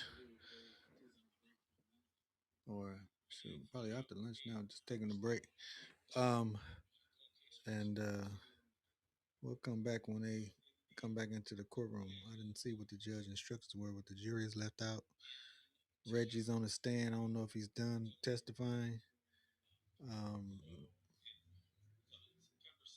but Reggie gonna do his best to try to bury Keefe D as best he can. I'm surprised I didn't hear a lot more objections because it was a lot of hearsay in that testimony, and it's like the what is Keefe D attorney? He must be over there asleep or something because I didn't a lot of this. It was a lot of hearsay and third parties, and I think and I heard this and that. You can't do stuff like that. You can only testify to stuff that you know for a fact and of certainty.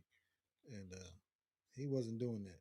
So, but he's not having a good day today. I thought yesterday he did a lot better. His attorney did a lot better um, to disprove a lot of stuff that's in that book. And but today, uh, he was almost made to look like a fool. So, but we're gonna come back after the break.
Okay, so they're on a 10-minute break. They should be coming back within real shortly here, about a minute or two. Um, maybe I think Reggie's on the stand. Reggie White, Wright is on the stand, and maybe he continue with his testimony, or if there's any cross coming for him. But Chiefy D is not having a good day. Mob James um, was probably the star of testifying against him. He didn't want to do it, but of course, the judge, his hand was kind of forced to do so. Just like when Woody was in the YSL case, he didn't. He was forced to stay in behind bars until he agreed to testify. So if you don't want to do that, you're gonna have to sit up here and you're gonna have to say something. Plead the fifth. So we'll see what happens.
Okay, they're coming back in the court now. It's funny how Reggie, who was supposed to be the head of death row security, why he at the club and knowing that incident had broke out with Tupac, Suge, and Buntree and all these other dudes in at the casino, and he talking about when they get back to Compton, it's gonna be something you really gonna have to tighten up.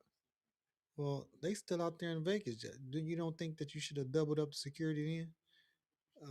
Maybe you should have been with the entourage that are at the club waiting on them to get there, because um, that was some of the poor security where girls were able to pull up on the side of them, talk to them, have a conversation, drive in front of them, and then these fools were able to get right up on the side of them and do what they did. Unbelievable. But but you the head of security and you got the head of the record company and its top artists uh, with very minimum security. Unbelievable.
Back on record in State versus Davis, C377407. Anything we need to address outside the presence? Mr. Stanth, anything we need to talk about before we bring in the jury? No, you're not. Awesome. All right, let's bring him in. Stand for the jury.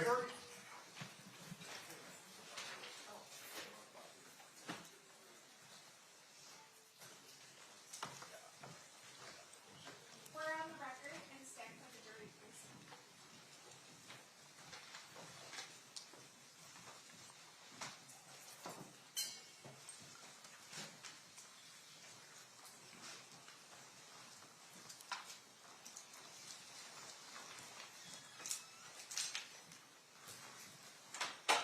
The parties stipulate to the presence of the jury. Yes, Your Honor. You may be seated. You may proceed. Thank you, Your Honor.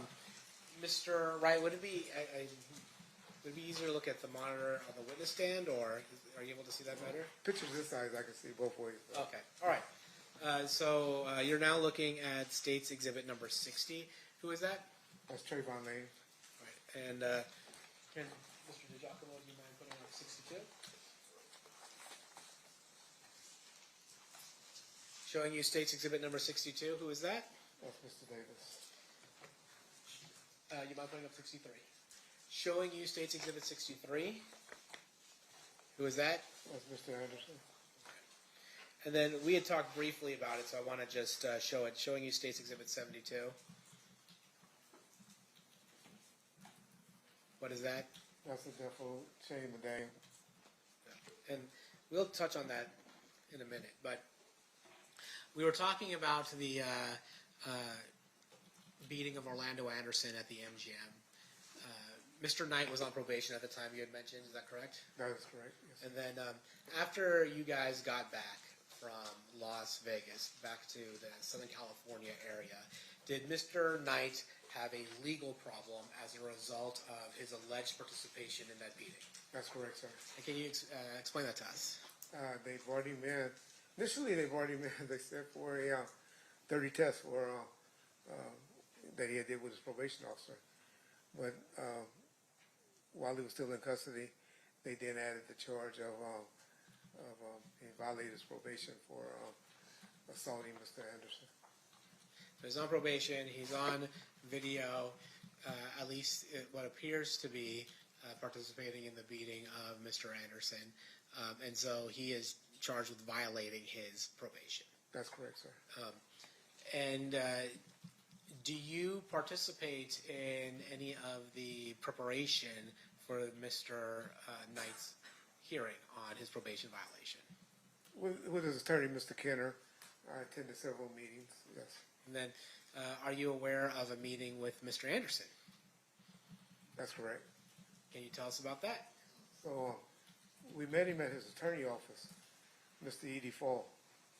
It was in Seal Beach, I believe, where his office was. And we met with him. The attorneys had an agreement where I guess they were going to make a settlement or something for and Mr. Anderson to come and testify on Mr. Knight's behalf, where I believe the settlement was about $60,000 because some of the death row people had assaulted him, and some would say for him coming up and testifying on the behalf of Mr. Knight.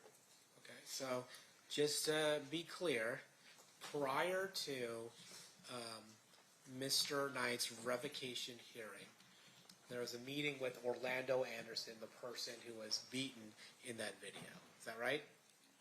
That's correct. And then there was an agreement that $60,000 would change hands between Suge Knight or Death Row or some aspect of that side to Mr. Anderson. Is that correct? That's correct, but that was made between the attorneys, Mr. Kenner, who was also present, and Mr. Fall. Okay. I'm not saying that you're the person that did that. I'm just saying you were.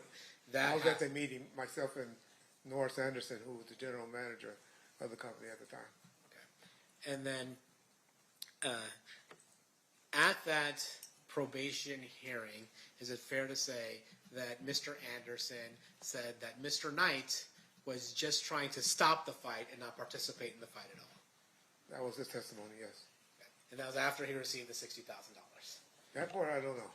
That was I after don't the know if agreement for the $60,000. It was an agreement in place, though. Okay. And then, is it fair to say that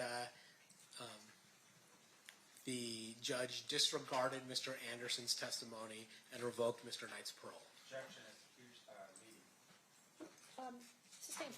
Well, did the judge believe Mr. Anderson's testimony? Well, Mr. Knight was subsequently violated for his probation and received 9 years sentence. And as a result, when Mr. Knight was imprisoned for those 9 years, who was running death row? After about 4 or 5 minutes of his incarceration, I became the general manager of the company. We show the death row. What do you call that? Pendant. Pendant. We show the death row pendant. Can you tell us about the distribution of death row pendants to various people that were associated with death row? Mainly the artists received them, and then people, close associates of Mr. Knight, they were given out to different people for Christmas presents of 1995. Were you aware of whether or not Trayvon Lane had received a death row pendant? He was one, yes, sir. And is it typically wore on a chain around one's neck? That's correct, sir.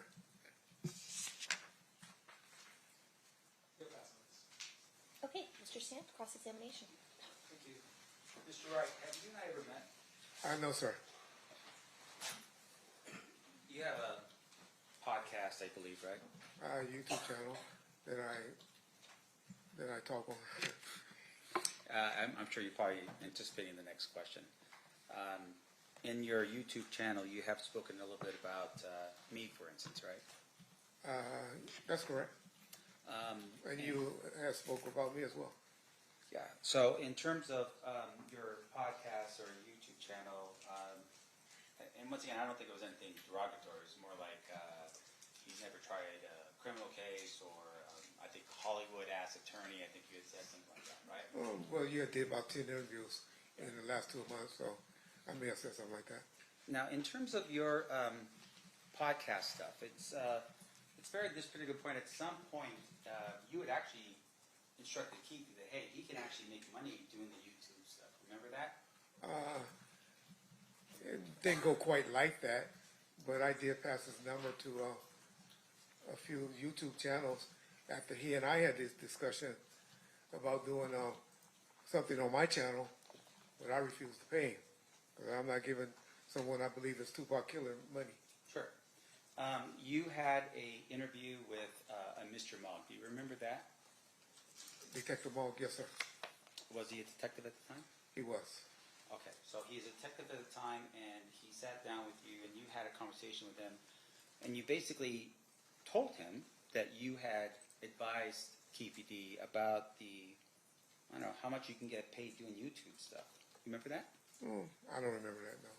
Now, you don't remember that, or you don't believe that? I remember Kevin Coffey, but to say you can make $5,000 or $10,000, I didn't have any conversation like that with Detective Mogg. Okay, so you don't know or you don't remember. I just want to make sure we're different here. I remember meeting with Detective Mogg. I know I am the one that started passing Mr. Davis' number around to do more interviews to get him to talk. Yes. Okay, so when you volunteered to Detective Mogg, KPD's number, you said, I set him up with a couple of interviews. Correct. And because I promised you, if y'all ever listen, I promised him I would. We talk bad about each other, but I'll hook you up. I'm kind of know all these YouTubers out here, and so I kind of hook people up with them. Quote, you want to make some money, N-word, unquote. And then question was asked by Detective Mogg, so what do you get paid for your interviews? And you respond, I get about $2,500, $3,000 a show. You remember that? That's accurate, so okay. I might have said that. Now you also said $5,000. I got my F. He was crying about his taxes. You were referring to Keefe in that, right? He was crying about his taxes, Keefe? I'm not sure. I got him about to go blast him next week. He's getting $3,500. So they pay you because they get views. they get paid, man. YouTube, every million views you get about 6,000 to 10,000. And then That's the channel, okay. not the person.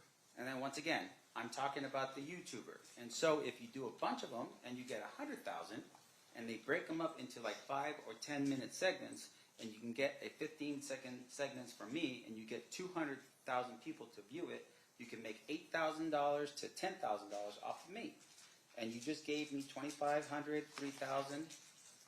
You remember saying that to Detective Log? I'm sure those sound like accurate statements, so It's an I'm sure I did.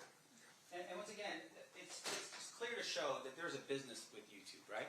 That's correct, sir. And so when you post something online, you're posting it online with the hopes that you're going to get paid for that. Yeah, and that didn't start until about 2021. Sure. Or 2020, after COVID. Yes. Now, with regards to your role here, you were the head of security for Suge Knight. Correct. And I want to make sure I'm clear. Where did you grow up in Compton? I mean, my address is 1628 East Pine Street, Compton, California. Where's that at in terms of, because we're assuming, and you could tell this jury otherwise, that wherever you grew up or whatever your street was, you by default was part of a certain gang or color. I never gangbanged. Always wanted to be a police officer growing up. However, guys that I grew up with, was in the sandbox with, played sports with, yeah, they were a Mob Pyros affiliate. Okay. Some police officers, some football players, Right. several type of people grew up in our community. And at some point, you get yourself out of it. You become a police officer. I never was in it. Okay. All right. Thank you for correcting me. You become a police officer for about 5 years. 90 to 96, 6 years. Yeah. 6 years, and you have to retire medically. Correct. And you had shared with us earlier that you created the security company. You were moonlighting, sort of doing your job during the day and then doing this other side hustle at night. That's accurate. And that side hustle became your full-time gig when you were no longer a police officer. That's correct, sir. And so in terms of who you were, the main service you provided services for would have been Death Row Records. 95%. That's correct, sir. And in essence, I mean, this was your number one client, right? I agree with you. Okay. And you spent a lot of time with Suge. Eventually that grew, but yes. 94, not as much. 95, 96, yes, sir. Okay. And you're providing services for Suge in terms of security, right? For Suge or his company? For the Death Row label. That's correct, sir. And you actually had created a company specifically for the security aspect of it, right? That's fair. And that's the Right Way Way Protective Services. Protective Services, okay. Now, as you're going about doing that, you had shared with us a little bit about some of the things you had done, and you shared with us that, hey, there was something that happened at one of the award ceremony. You talked about that, right? At the Soul Train, that's correct. And you said that at that Soul Train incident that my client was present when some other guy flashed a gun or something like that. That's correct. It wasn't your client, no, sir. And once again, your security, your former police officer, did you ever report that incident to police? They ran, actually, police detained the subjects outside the gate or towards the gate. What happened to them, I don't know, because I was more interested in getting my clients inside the war show. And your father, just to correct my memory, is a lieutenant at the time with Compton? Or was he captain? At that time, a lieutenant, sir. Yes, sir. And his role and what he was responsible for was the gangs in Compton. That's correct, sir. So it would have been information he would have maybe picked up, or you would have told him? That's what people get confused about law enforcement. Compton is a city about 8 to 10 miles away from, well, that's by UFC is where this incident happened. That's about 20 miles away from Compton. And so Compton PD and LAPD don't share information with each other like people think in law enforcement. Right, but you're talking about someone who's from Compton. You're saying that guy right over there who's from Compton was present at that particular event. Wasn't a big thing. It was just a guy that brandished a weapon. Right, so in your mind, it's not about this idea that this is a gang sort of thing. It's just some idiot with a gun flashing a gun, right? I agree with you. Okay. And But so, they were also protecting Bad Boys Records. okay, well, we can talk about that in Okay. a second. In terms of your role, though, in your company, you, at some point, you obviously are now working with Suge, and there's this idea with Death Row Records that there may be sort of, tension in the air. Was there anything going on during that time period prior to, September of 1996 that was happening that was telling you, hey, I need to make sure that Death Row Records is protected? You always had an element because of incidents when you go out to nightclubs, the party scene. There's always an issue, Yeah. unfortunately. And because you're dealing with someone like Suge Knight, and at that particular point, any of his other people that was working for him, like say the entertainers, right? You're talking Snoop, you're talking Tupac, that you would have adequate security to protect them, right, say from fans and that kind of stuff. I called it, my cell was to be good witnesses. Mr. Knight had just went through a situation with one of his artists, Snoop Dogg, that was on trial for murder. And they ended up beating the case. But they had got a large judgment, mainly because of the qualifications or the lack of qualifications of the security officer that was acting as security officer that shot him and killed the person. And so when you have a big company like Mr. Knight had, I thought it was best, and he thought it was best, or maybe his attorneys, I don't know, his label, that let's get some professional people around you. And so, for the most part, your practice was to hire people that were either off-duty police officers or retired police officers. That's correct, sir. And you did that because they were properly trained and you could trust them in terms of their judgment. That and my cell was to be a good witness. Gotcha. Yes, sir. But with regards to their roles obviously at the end of the day were to protect the people that were your clients. That would have been Death Row Records and whoever you assigned them to do. As best you can. Yeah. So in terms of what happens here in Las Vegas, right? Your testimony is you arrive here to Las Vegas and you're here on Friday. Correct. And you're here to get ready for what's happening on Saturday. Friday night, the Coke Club did open. Like I said, it wasn't majorly attended, but definitely for Saturday night, yes, sir. Yeah. And in fact, Tupac and Suge didn't arrive until Saturday anyways. They didn't come up until Saturday, that's correct, sir. And they drove up. They drove up, yes, sir. So they drove up, you're there, you're working, and you're at 662, right? I'm at 662, yes, sir. Okay. So I'm going to show you here an image. And I'm going to ask the clerk to mark as proposed defense exhibit next in order. See, I think? Yes. See? Yep. May I, Coach John? You may. You recognize this? That's Club 662, yes, sir. Okay. And with regards to, I'm sorry, and with regards to that photograph, would that been an accurate depiction of 662 around the time period that we talked about here? I agree with you, sir. Yes, sir. Now, Your Honor, at this point, I move for the admission of proposed defense exhibit C. Any objections, State? Nope. So admitted. May I publish, Your Honor? You may. I'll show this to the jury here real quick. So this is a picture of 662. Now, you had shared with us a little bit about what was happening on Saturday night. Attorney basically says, hey, we really want to get this club, I guess, passed in terms of its licensing. Maybe we do something that helps the community, or at least does an outreach. Is that what we're doing? I think that was mainly to get the police officers there. Okay. And with regards to that particular night and so forth, you said it's something to do with boxing. This is a Barry's boxing benefit. Is that what that was? Correct, yes, sir. Okay. So this picture would have been taken pretty much at the time of when this event had gone down in September of 1996. I believe that night or Yeah. or that week, yes, sir. And with regards to Barry's boxing, do you know anything about what Barry's boxing is about?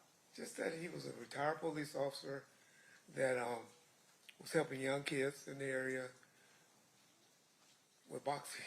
That was about it. you know, association or a foundation to raise money for youth coming up. Is what I remember. So, Mob James just testified a little while ago.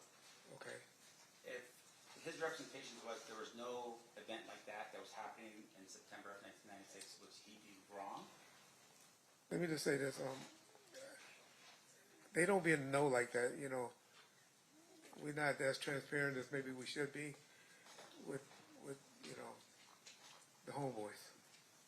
I mean, but obviously this is sitting on the front sign of the entrance going into the facility, right? I went in that club that night and I ain't never noticed that. Well, let me ask you this though: in terms of what was happening, was Mob James the head of security that night? So James' responsibility is he had a lot of juice with the homeboys, and they had something they call Code Red, where everybody come out and support each other, and James was that person that you know Suge looked to even during the Snoop trial when Snoop was having problems with his homeboys coming up there, you know, messing with him and stuff. They were hired to be outside the courthouse to keep them away. And that was James' role. So, and James was with Suge at the beginning. And quite frankly, he might be a little upset that my guys kind of took a lot of their roles or their responsibilities. Right. So on this particular night, there's actually Metropolitan police officers that were they hired by you to be on the outside? Well, I would say Club 662 or under Mr. Khalees and the person that was running the club under their direction. I knew they were going to be there, but I didn't speak to anyone from the police department to say, this is how much y'all going to be getting paid. I need you to do this. I just knew they were going to be working from the door out. So, yeah, okay. Yes. And really the concern at this particular point that you had, as well as I'm assuming Mr. Khalees as the attorney, is you wanted to make sure everything was going to go well for the club. That's correct. That's fair. In essence, and to help Suge with passing up this particular club, right? That's correct, sir. So one of the things that had happened that you had shared with us is that Friday you meet with Khalees and you learn and you're instructed that your people are not to be carrying firearms. Inside the nightclub. Right, inside of the nightclub. That's correct, sir. All the way up until the time that they get to that door, they're not supposed to be carrying firearms. Inside that club. Are you aware that the Red Alert people from Mob James were all carrying firearms that night? Well,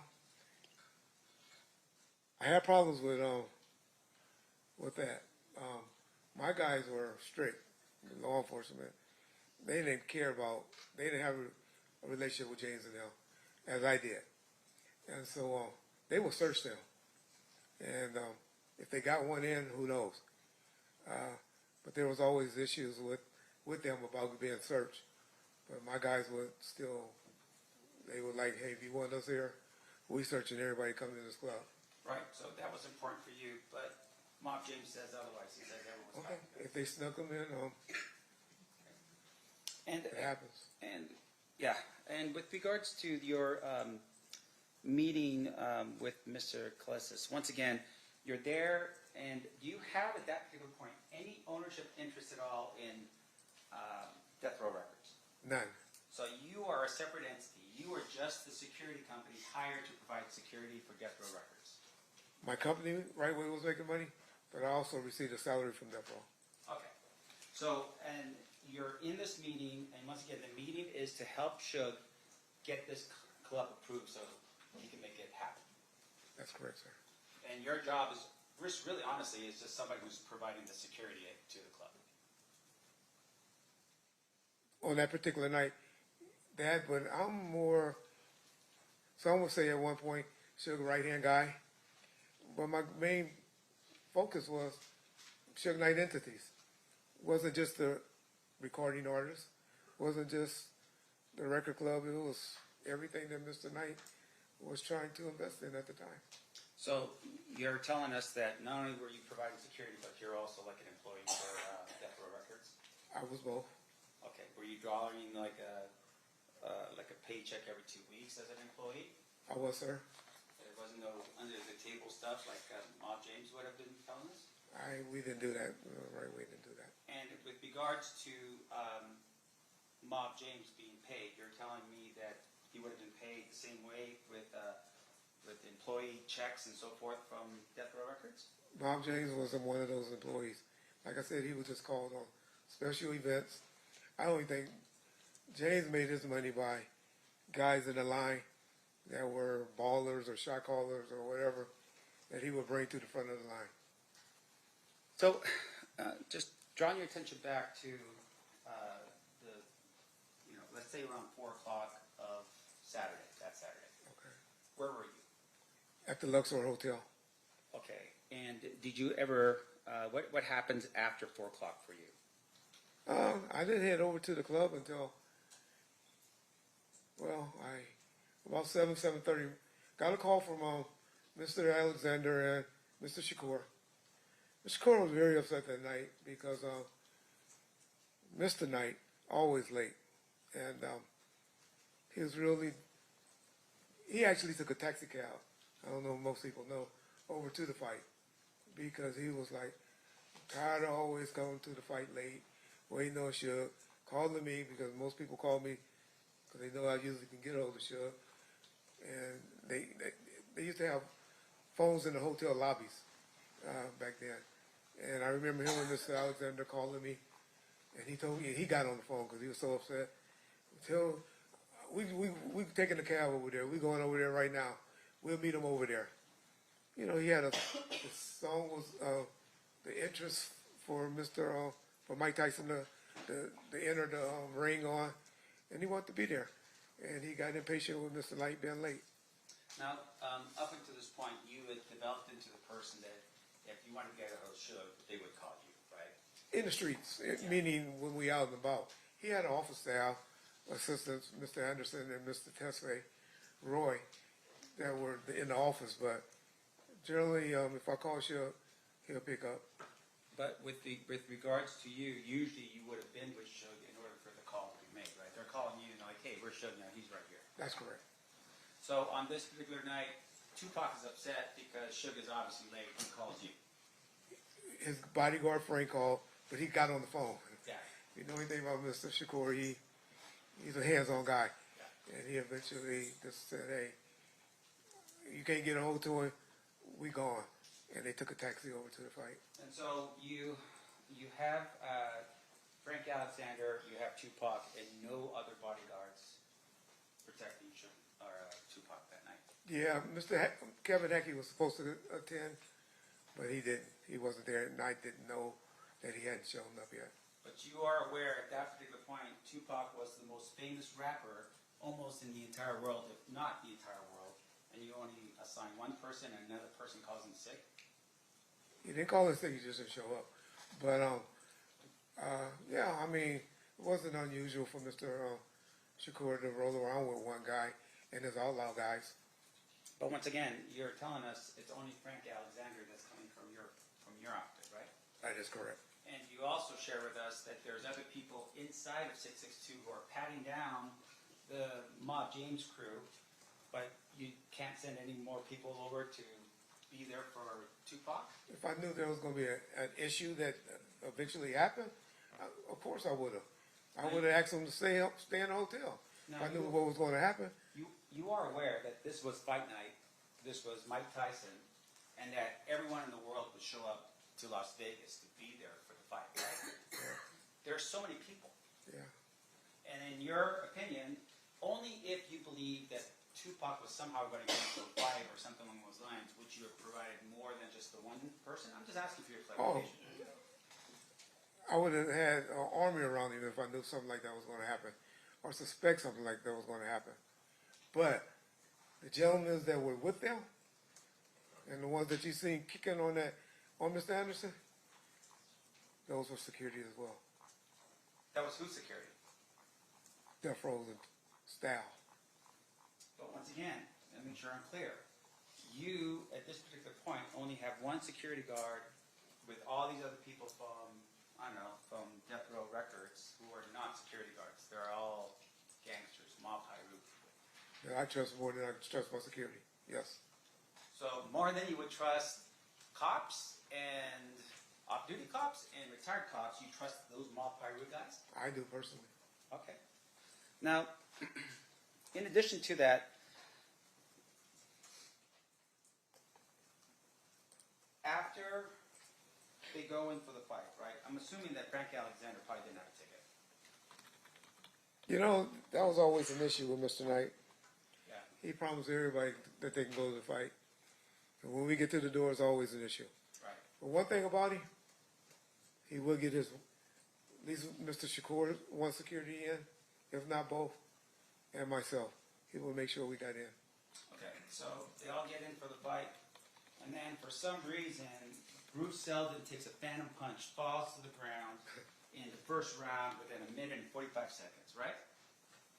You call it Phantom, if you say so. I'm just looking at the tape, right? All we got is a syringe. So he falls to the ground, the fight is over, they leave the fight, right?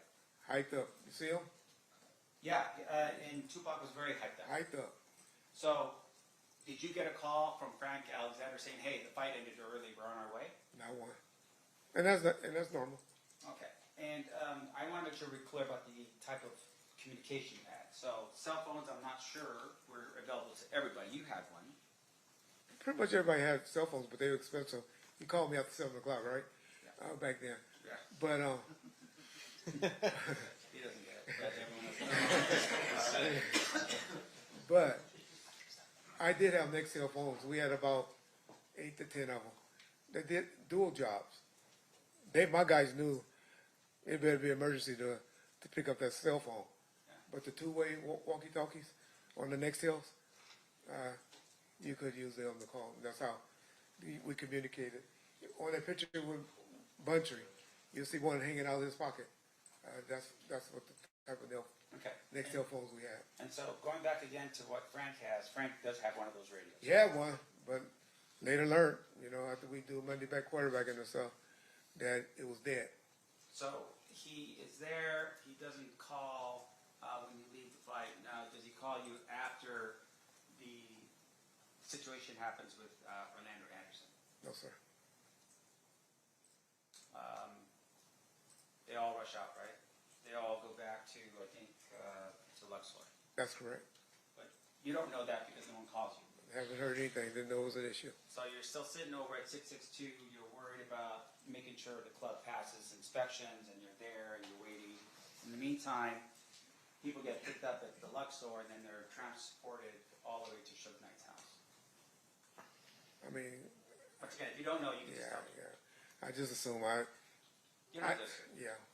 I don't know. I don't know. Okay. Now, at some point, they're traveling down Flamingo, and the shots occur at that particular point, right? But you don't know. Correct. And so you're sitting at the club, and you don't know.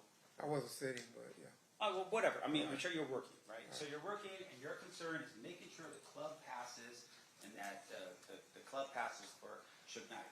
Even though his attorney's present, all these cops are on the outside, and you have the security proficiency of Mob James on the inside, right? And about 25 to 30 of my guys.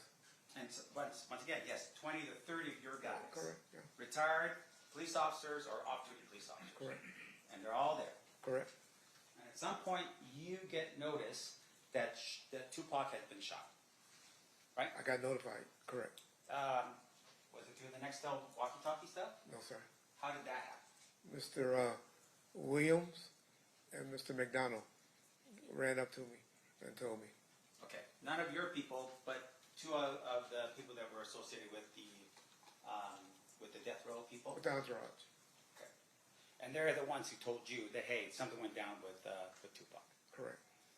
And so at that particular point, what did you do? Like I said, I didn't believe him at first initially, but we're talking seconds now. Mr. Khalees somehow, verified that, yeah, something's going on. And then me observing a few of the... What about just from your Monday night sitting down with your people and going over what should have been done better, was there any conversation or any way that you learned that Suge Knight actually showed up to party the night of the shooting? The party was over. The party was over, they probably were still there at the club, but it wasn't like no partying going on, especially after people heard what happened. I can see that. Now, we talked a little bit about the death row chain. Do you recall telling Detective Mogg when he visited with you that you sold your death row chain because of hard times? I had a platinum one. That's correct. Now, later on, when you're testifying in the grand jury, you remember doing that? I still have my gold one, if that's what you're asking. So, when the question is asked in the beginning about your death row change, you never tell Detective Mogg, for instance, that it's a platinum one, right? I don't know. Let me just tell me.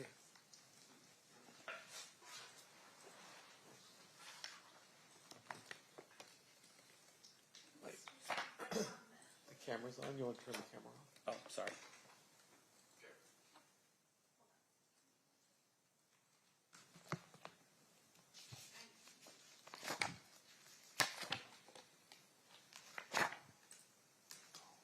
So this would be page 21, counsel, of the surreptitious report or recording.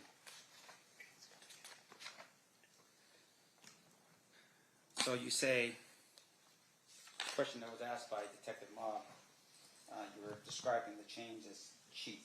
He said he had asked you, got a $300 chain? He said, yeah, one of those cheap little chains because they were messing around with the same women and they got one and he got mad about it. My presumption. We're talking about Kifi.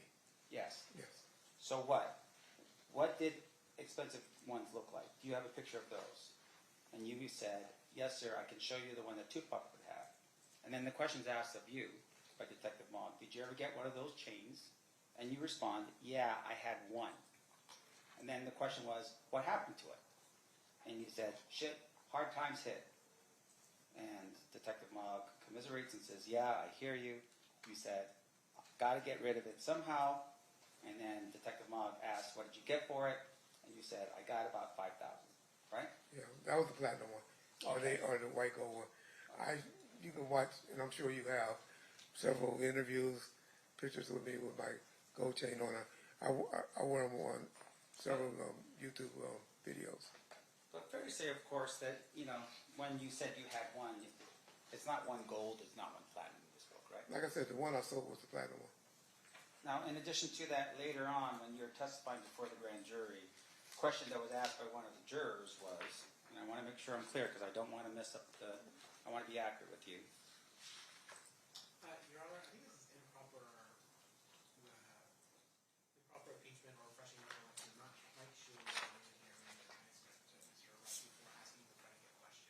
Let me just do this as a refreshing of his recollection, Your Honor. I just didn't want to. So it's sustained. So I don't know that he said he doesn't remember. Okay. So let me ask you this. You were asked by a juror. Again, I think you have to ask the substantive question first. Determine whether or not. You're going to have to talk about it because your mic's not. Okay, I'm sorry. I think you have to. You approach. I can stand. I apologize, Your Honor. Everyone approach.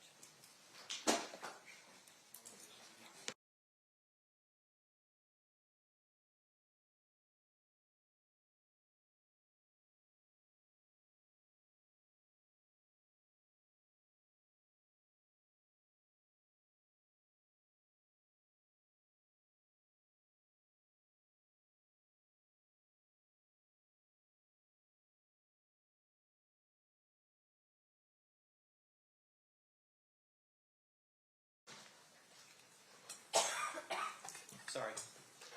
So were you asked this question by a grand juror? Again, Your Honor, I think, again, you have to ask the predicate. He's trying to impeach and or refresh recollection about something of substance. You have to ask, procedurally, you have to ask the substantive question first, not what you were asked this. Are you talking about the chain question? Yes. We've gone up and down about the chain. And so I believe what he's already answered the chain things. I don't understand. Are we impeaching or? No, he's impeaching, saying that he's given an inconsistent statement in the past. So, overruled. He can proceed. Do you recall being asked a question by a grand juror, do you still have your death row pendant? Correct. And you had said, yes, you do. I do. You didn't say there was gold, you didn't say it was platinum, you just said I had my death row pendant. That's correct. Okay. Now, one of the other issues we've talked a little bit about is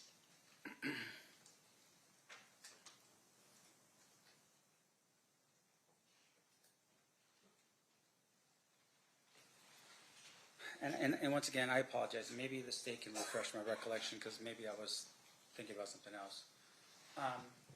You have been convicted of a crime. I am. And with regards to that crime, it was a felony. It was sales of marijuana. No, back up here real quick. It was sales of marijuana and it was also embezzlement. Is that what it was? No, it Money was, laundering? Money laundering. Ah. With money going in. And with regard to those two things, that happened in California. No, actually, well, the reason why I got in trouble because it went across state lines to Memphis. It's actually Memphis, Tennessee. And because it was across the state lines, it was a federal case. Correct. And that happened way after you were a police officer. Yeah, that's 2019, well, 2017, I believe. Okay. And at some point, you become the general manager of Death Row Records. That's in 1997, sir. 1997. Yes, that's correct, sir. So Suge Knight is in Las Vegas, and you were with them every single day. And in September of 1996, he just happened to get in this fray, and next thing you know, he's going to prison, right? I'm sorry? Let me ask you this. Why did Suge go to prison? He violated his probation. Right. So you knew, of course, that he was on probation, right? Before The whole time I was with him. You did? From 1994, yes. Yeah. And so you knew that the number one person from Death Row Records, the primary principal for you, potentially could go to prison if he got into a fight, for instance, right? Correct. And on this particular night, you weren't around for him when he was in this quote-unquote fight, right? I was around with Mr. Knight about 70 to 80% of his life. So I guess a lot of 20%, I wasn't with him. Okay. Public, and when I say that, I mean public. Because a lot of times he laid up, sleep with somebody, and I wasn't with him. So in the most important time of Suge Knight's life, of having your protection, you weren't there for him. Unfortunately not. That's correct. And then you became the general manager of Death Row Records. By his calling, not anyone else. All right. No further questions. All right. State, any further questions? Sort of close on that last point. In terms of who determined who was going to run Death Row Records while Mr. Knight was in prison? Sorry. I'm sorry. Who made you in charge of Death Row Records while Mr. Knight was in prison? He did, and I visited him 4 days a week during that time while he was incarcerated. Nothing further. Anything further on that, Mr. Stamps? Just one clarification. So Okay. Suge Knight made you general manager when he was in custody. That's correct. No further questions. Anything else? Ladies and gentlemen of the jury, any questions for this witness? Of course. All right.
right, Mr. Wright, I have a couple of questions for you from our jurors. First, if they knew the cell phones were for in case of emergency, why wouldn't they call once the shooting took place? Why did you find out later in person? Not sure. I don't know why they didn't call me. Mr. Alexander's responsibility. And I didn't hear from him. Okay. Was there anything in writing regarding the transfer of management power to you over death row records? I wouldn't call it power. Just, dealing with the day-to-day operation. The one that signed people, artists for him. I did everything for him. I dealt with his women. I dealt with his parents. I dealt with pretty much everything while he was incarcerated. And generally, because I was going back and forth, seeing him, the 4 days, I spent hours on the phone with him. And I was just his point of contact person. So was there anything in writing regarding that? Not to my knowledge other than... Okay, were there any witnesses to it? Well, there's a young lady sitting in here right now that I signed, while he was incarcerated to the record label. There was a writing? I'm sorry. You signed some? What did you You don't sign her as an artist. Okay. State any questions based on those answers? Nothing state. Defense? I do. Okay. All right, so I want to make sure I'm clear. You become the general manager of Death Row Records, and what was your job responsibilities? I did everything, to be honest. I brought Miss Shakur up to the prison to meet with him. I was helped talk to several, putting the albums together. When I met with Jimmy Iovine, who was our distributor at the time, negotiated deals with them. Everything I did was approved by Mr. Knight, but I was his point of contact. Did you ever have a power of attorney signed by Mr. Knight to sign on his behalf? No, what I would do is have everything generated, and I would send it. His attorney would come visit him on Tuesdays. If it was something real important, he would sign it on Tuesdays. And if I needed before then, he was married to a young lady by the name of Michelet. Or at least she thought they were married. And she was signed. She had the power of attorney to sign, but she didn't deal with anyone. And then we also had a rubber stamp that two of his female friends had to sign checks or to sign some contracts if they would take them. So if there was anything wrong with the bank account, for instance, did you have to get someone else to handle that, not you? I dealt with the bookkeeper, generated the checks, but his two female friends were the ones that stamped them. And with regards to his two female friends here, were the employees of Death Row Records?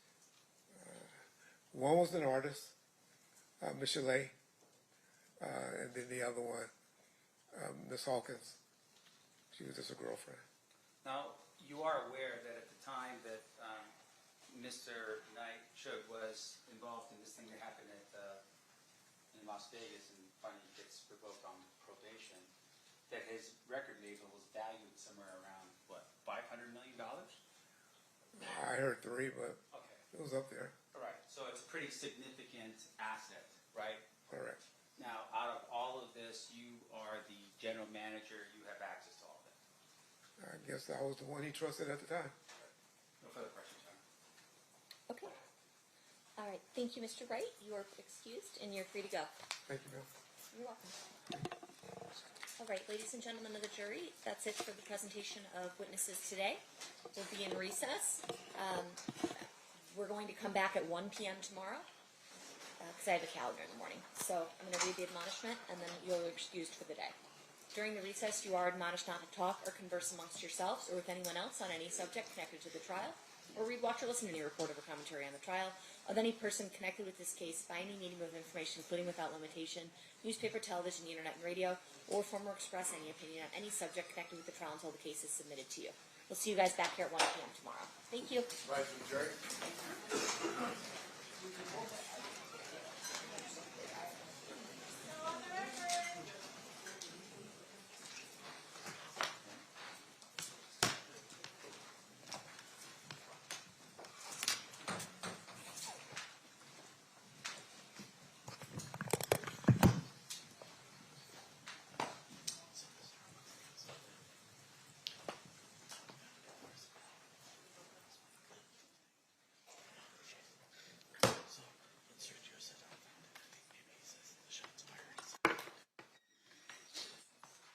dignitaries exited the room. Is there anything we need to address outside their presence? Not from the state. Not from the state. No, no, I'll be asking the state that are waiting tomorrow, but I wouldn't imagine. Okay, sounds good. We'll be in recess then. Thank you. See everyone back at 1 o'clock.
All right, looks like they're done for the day.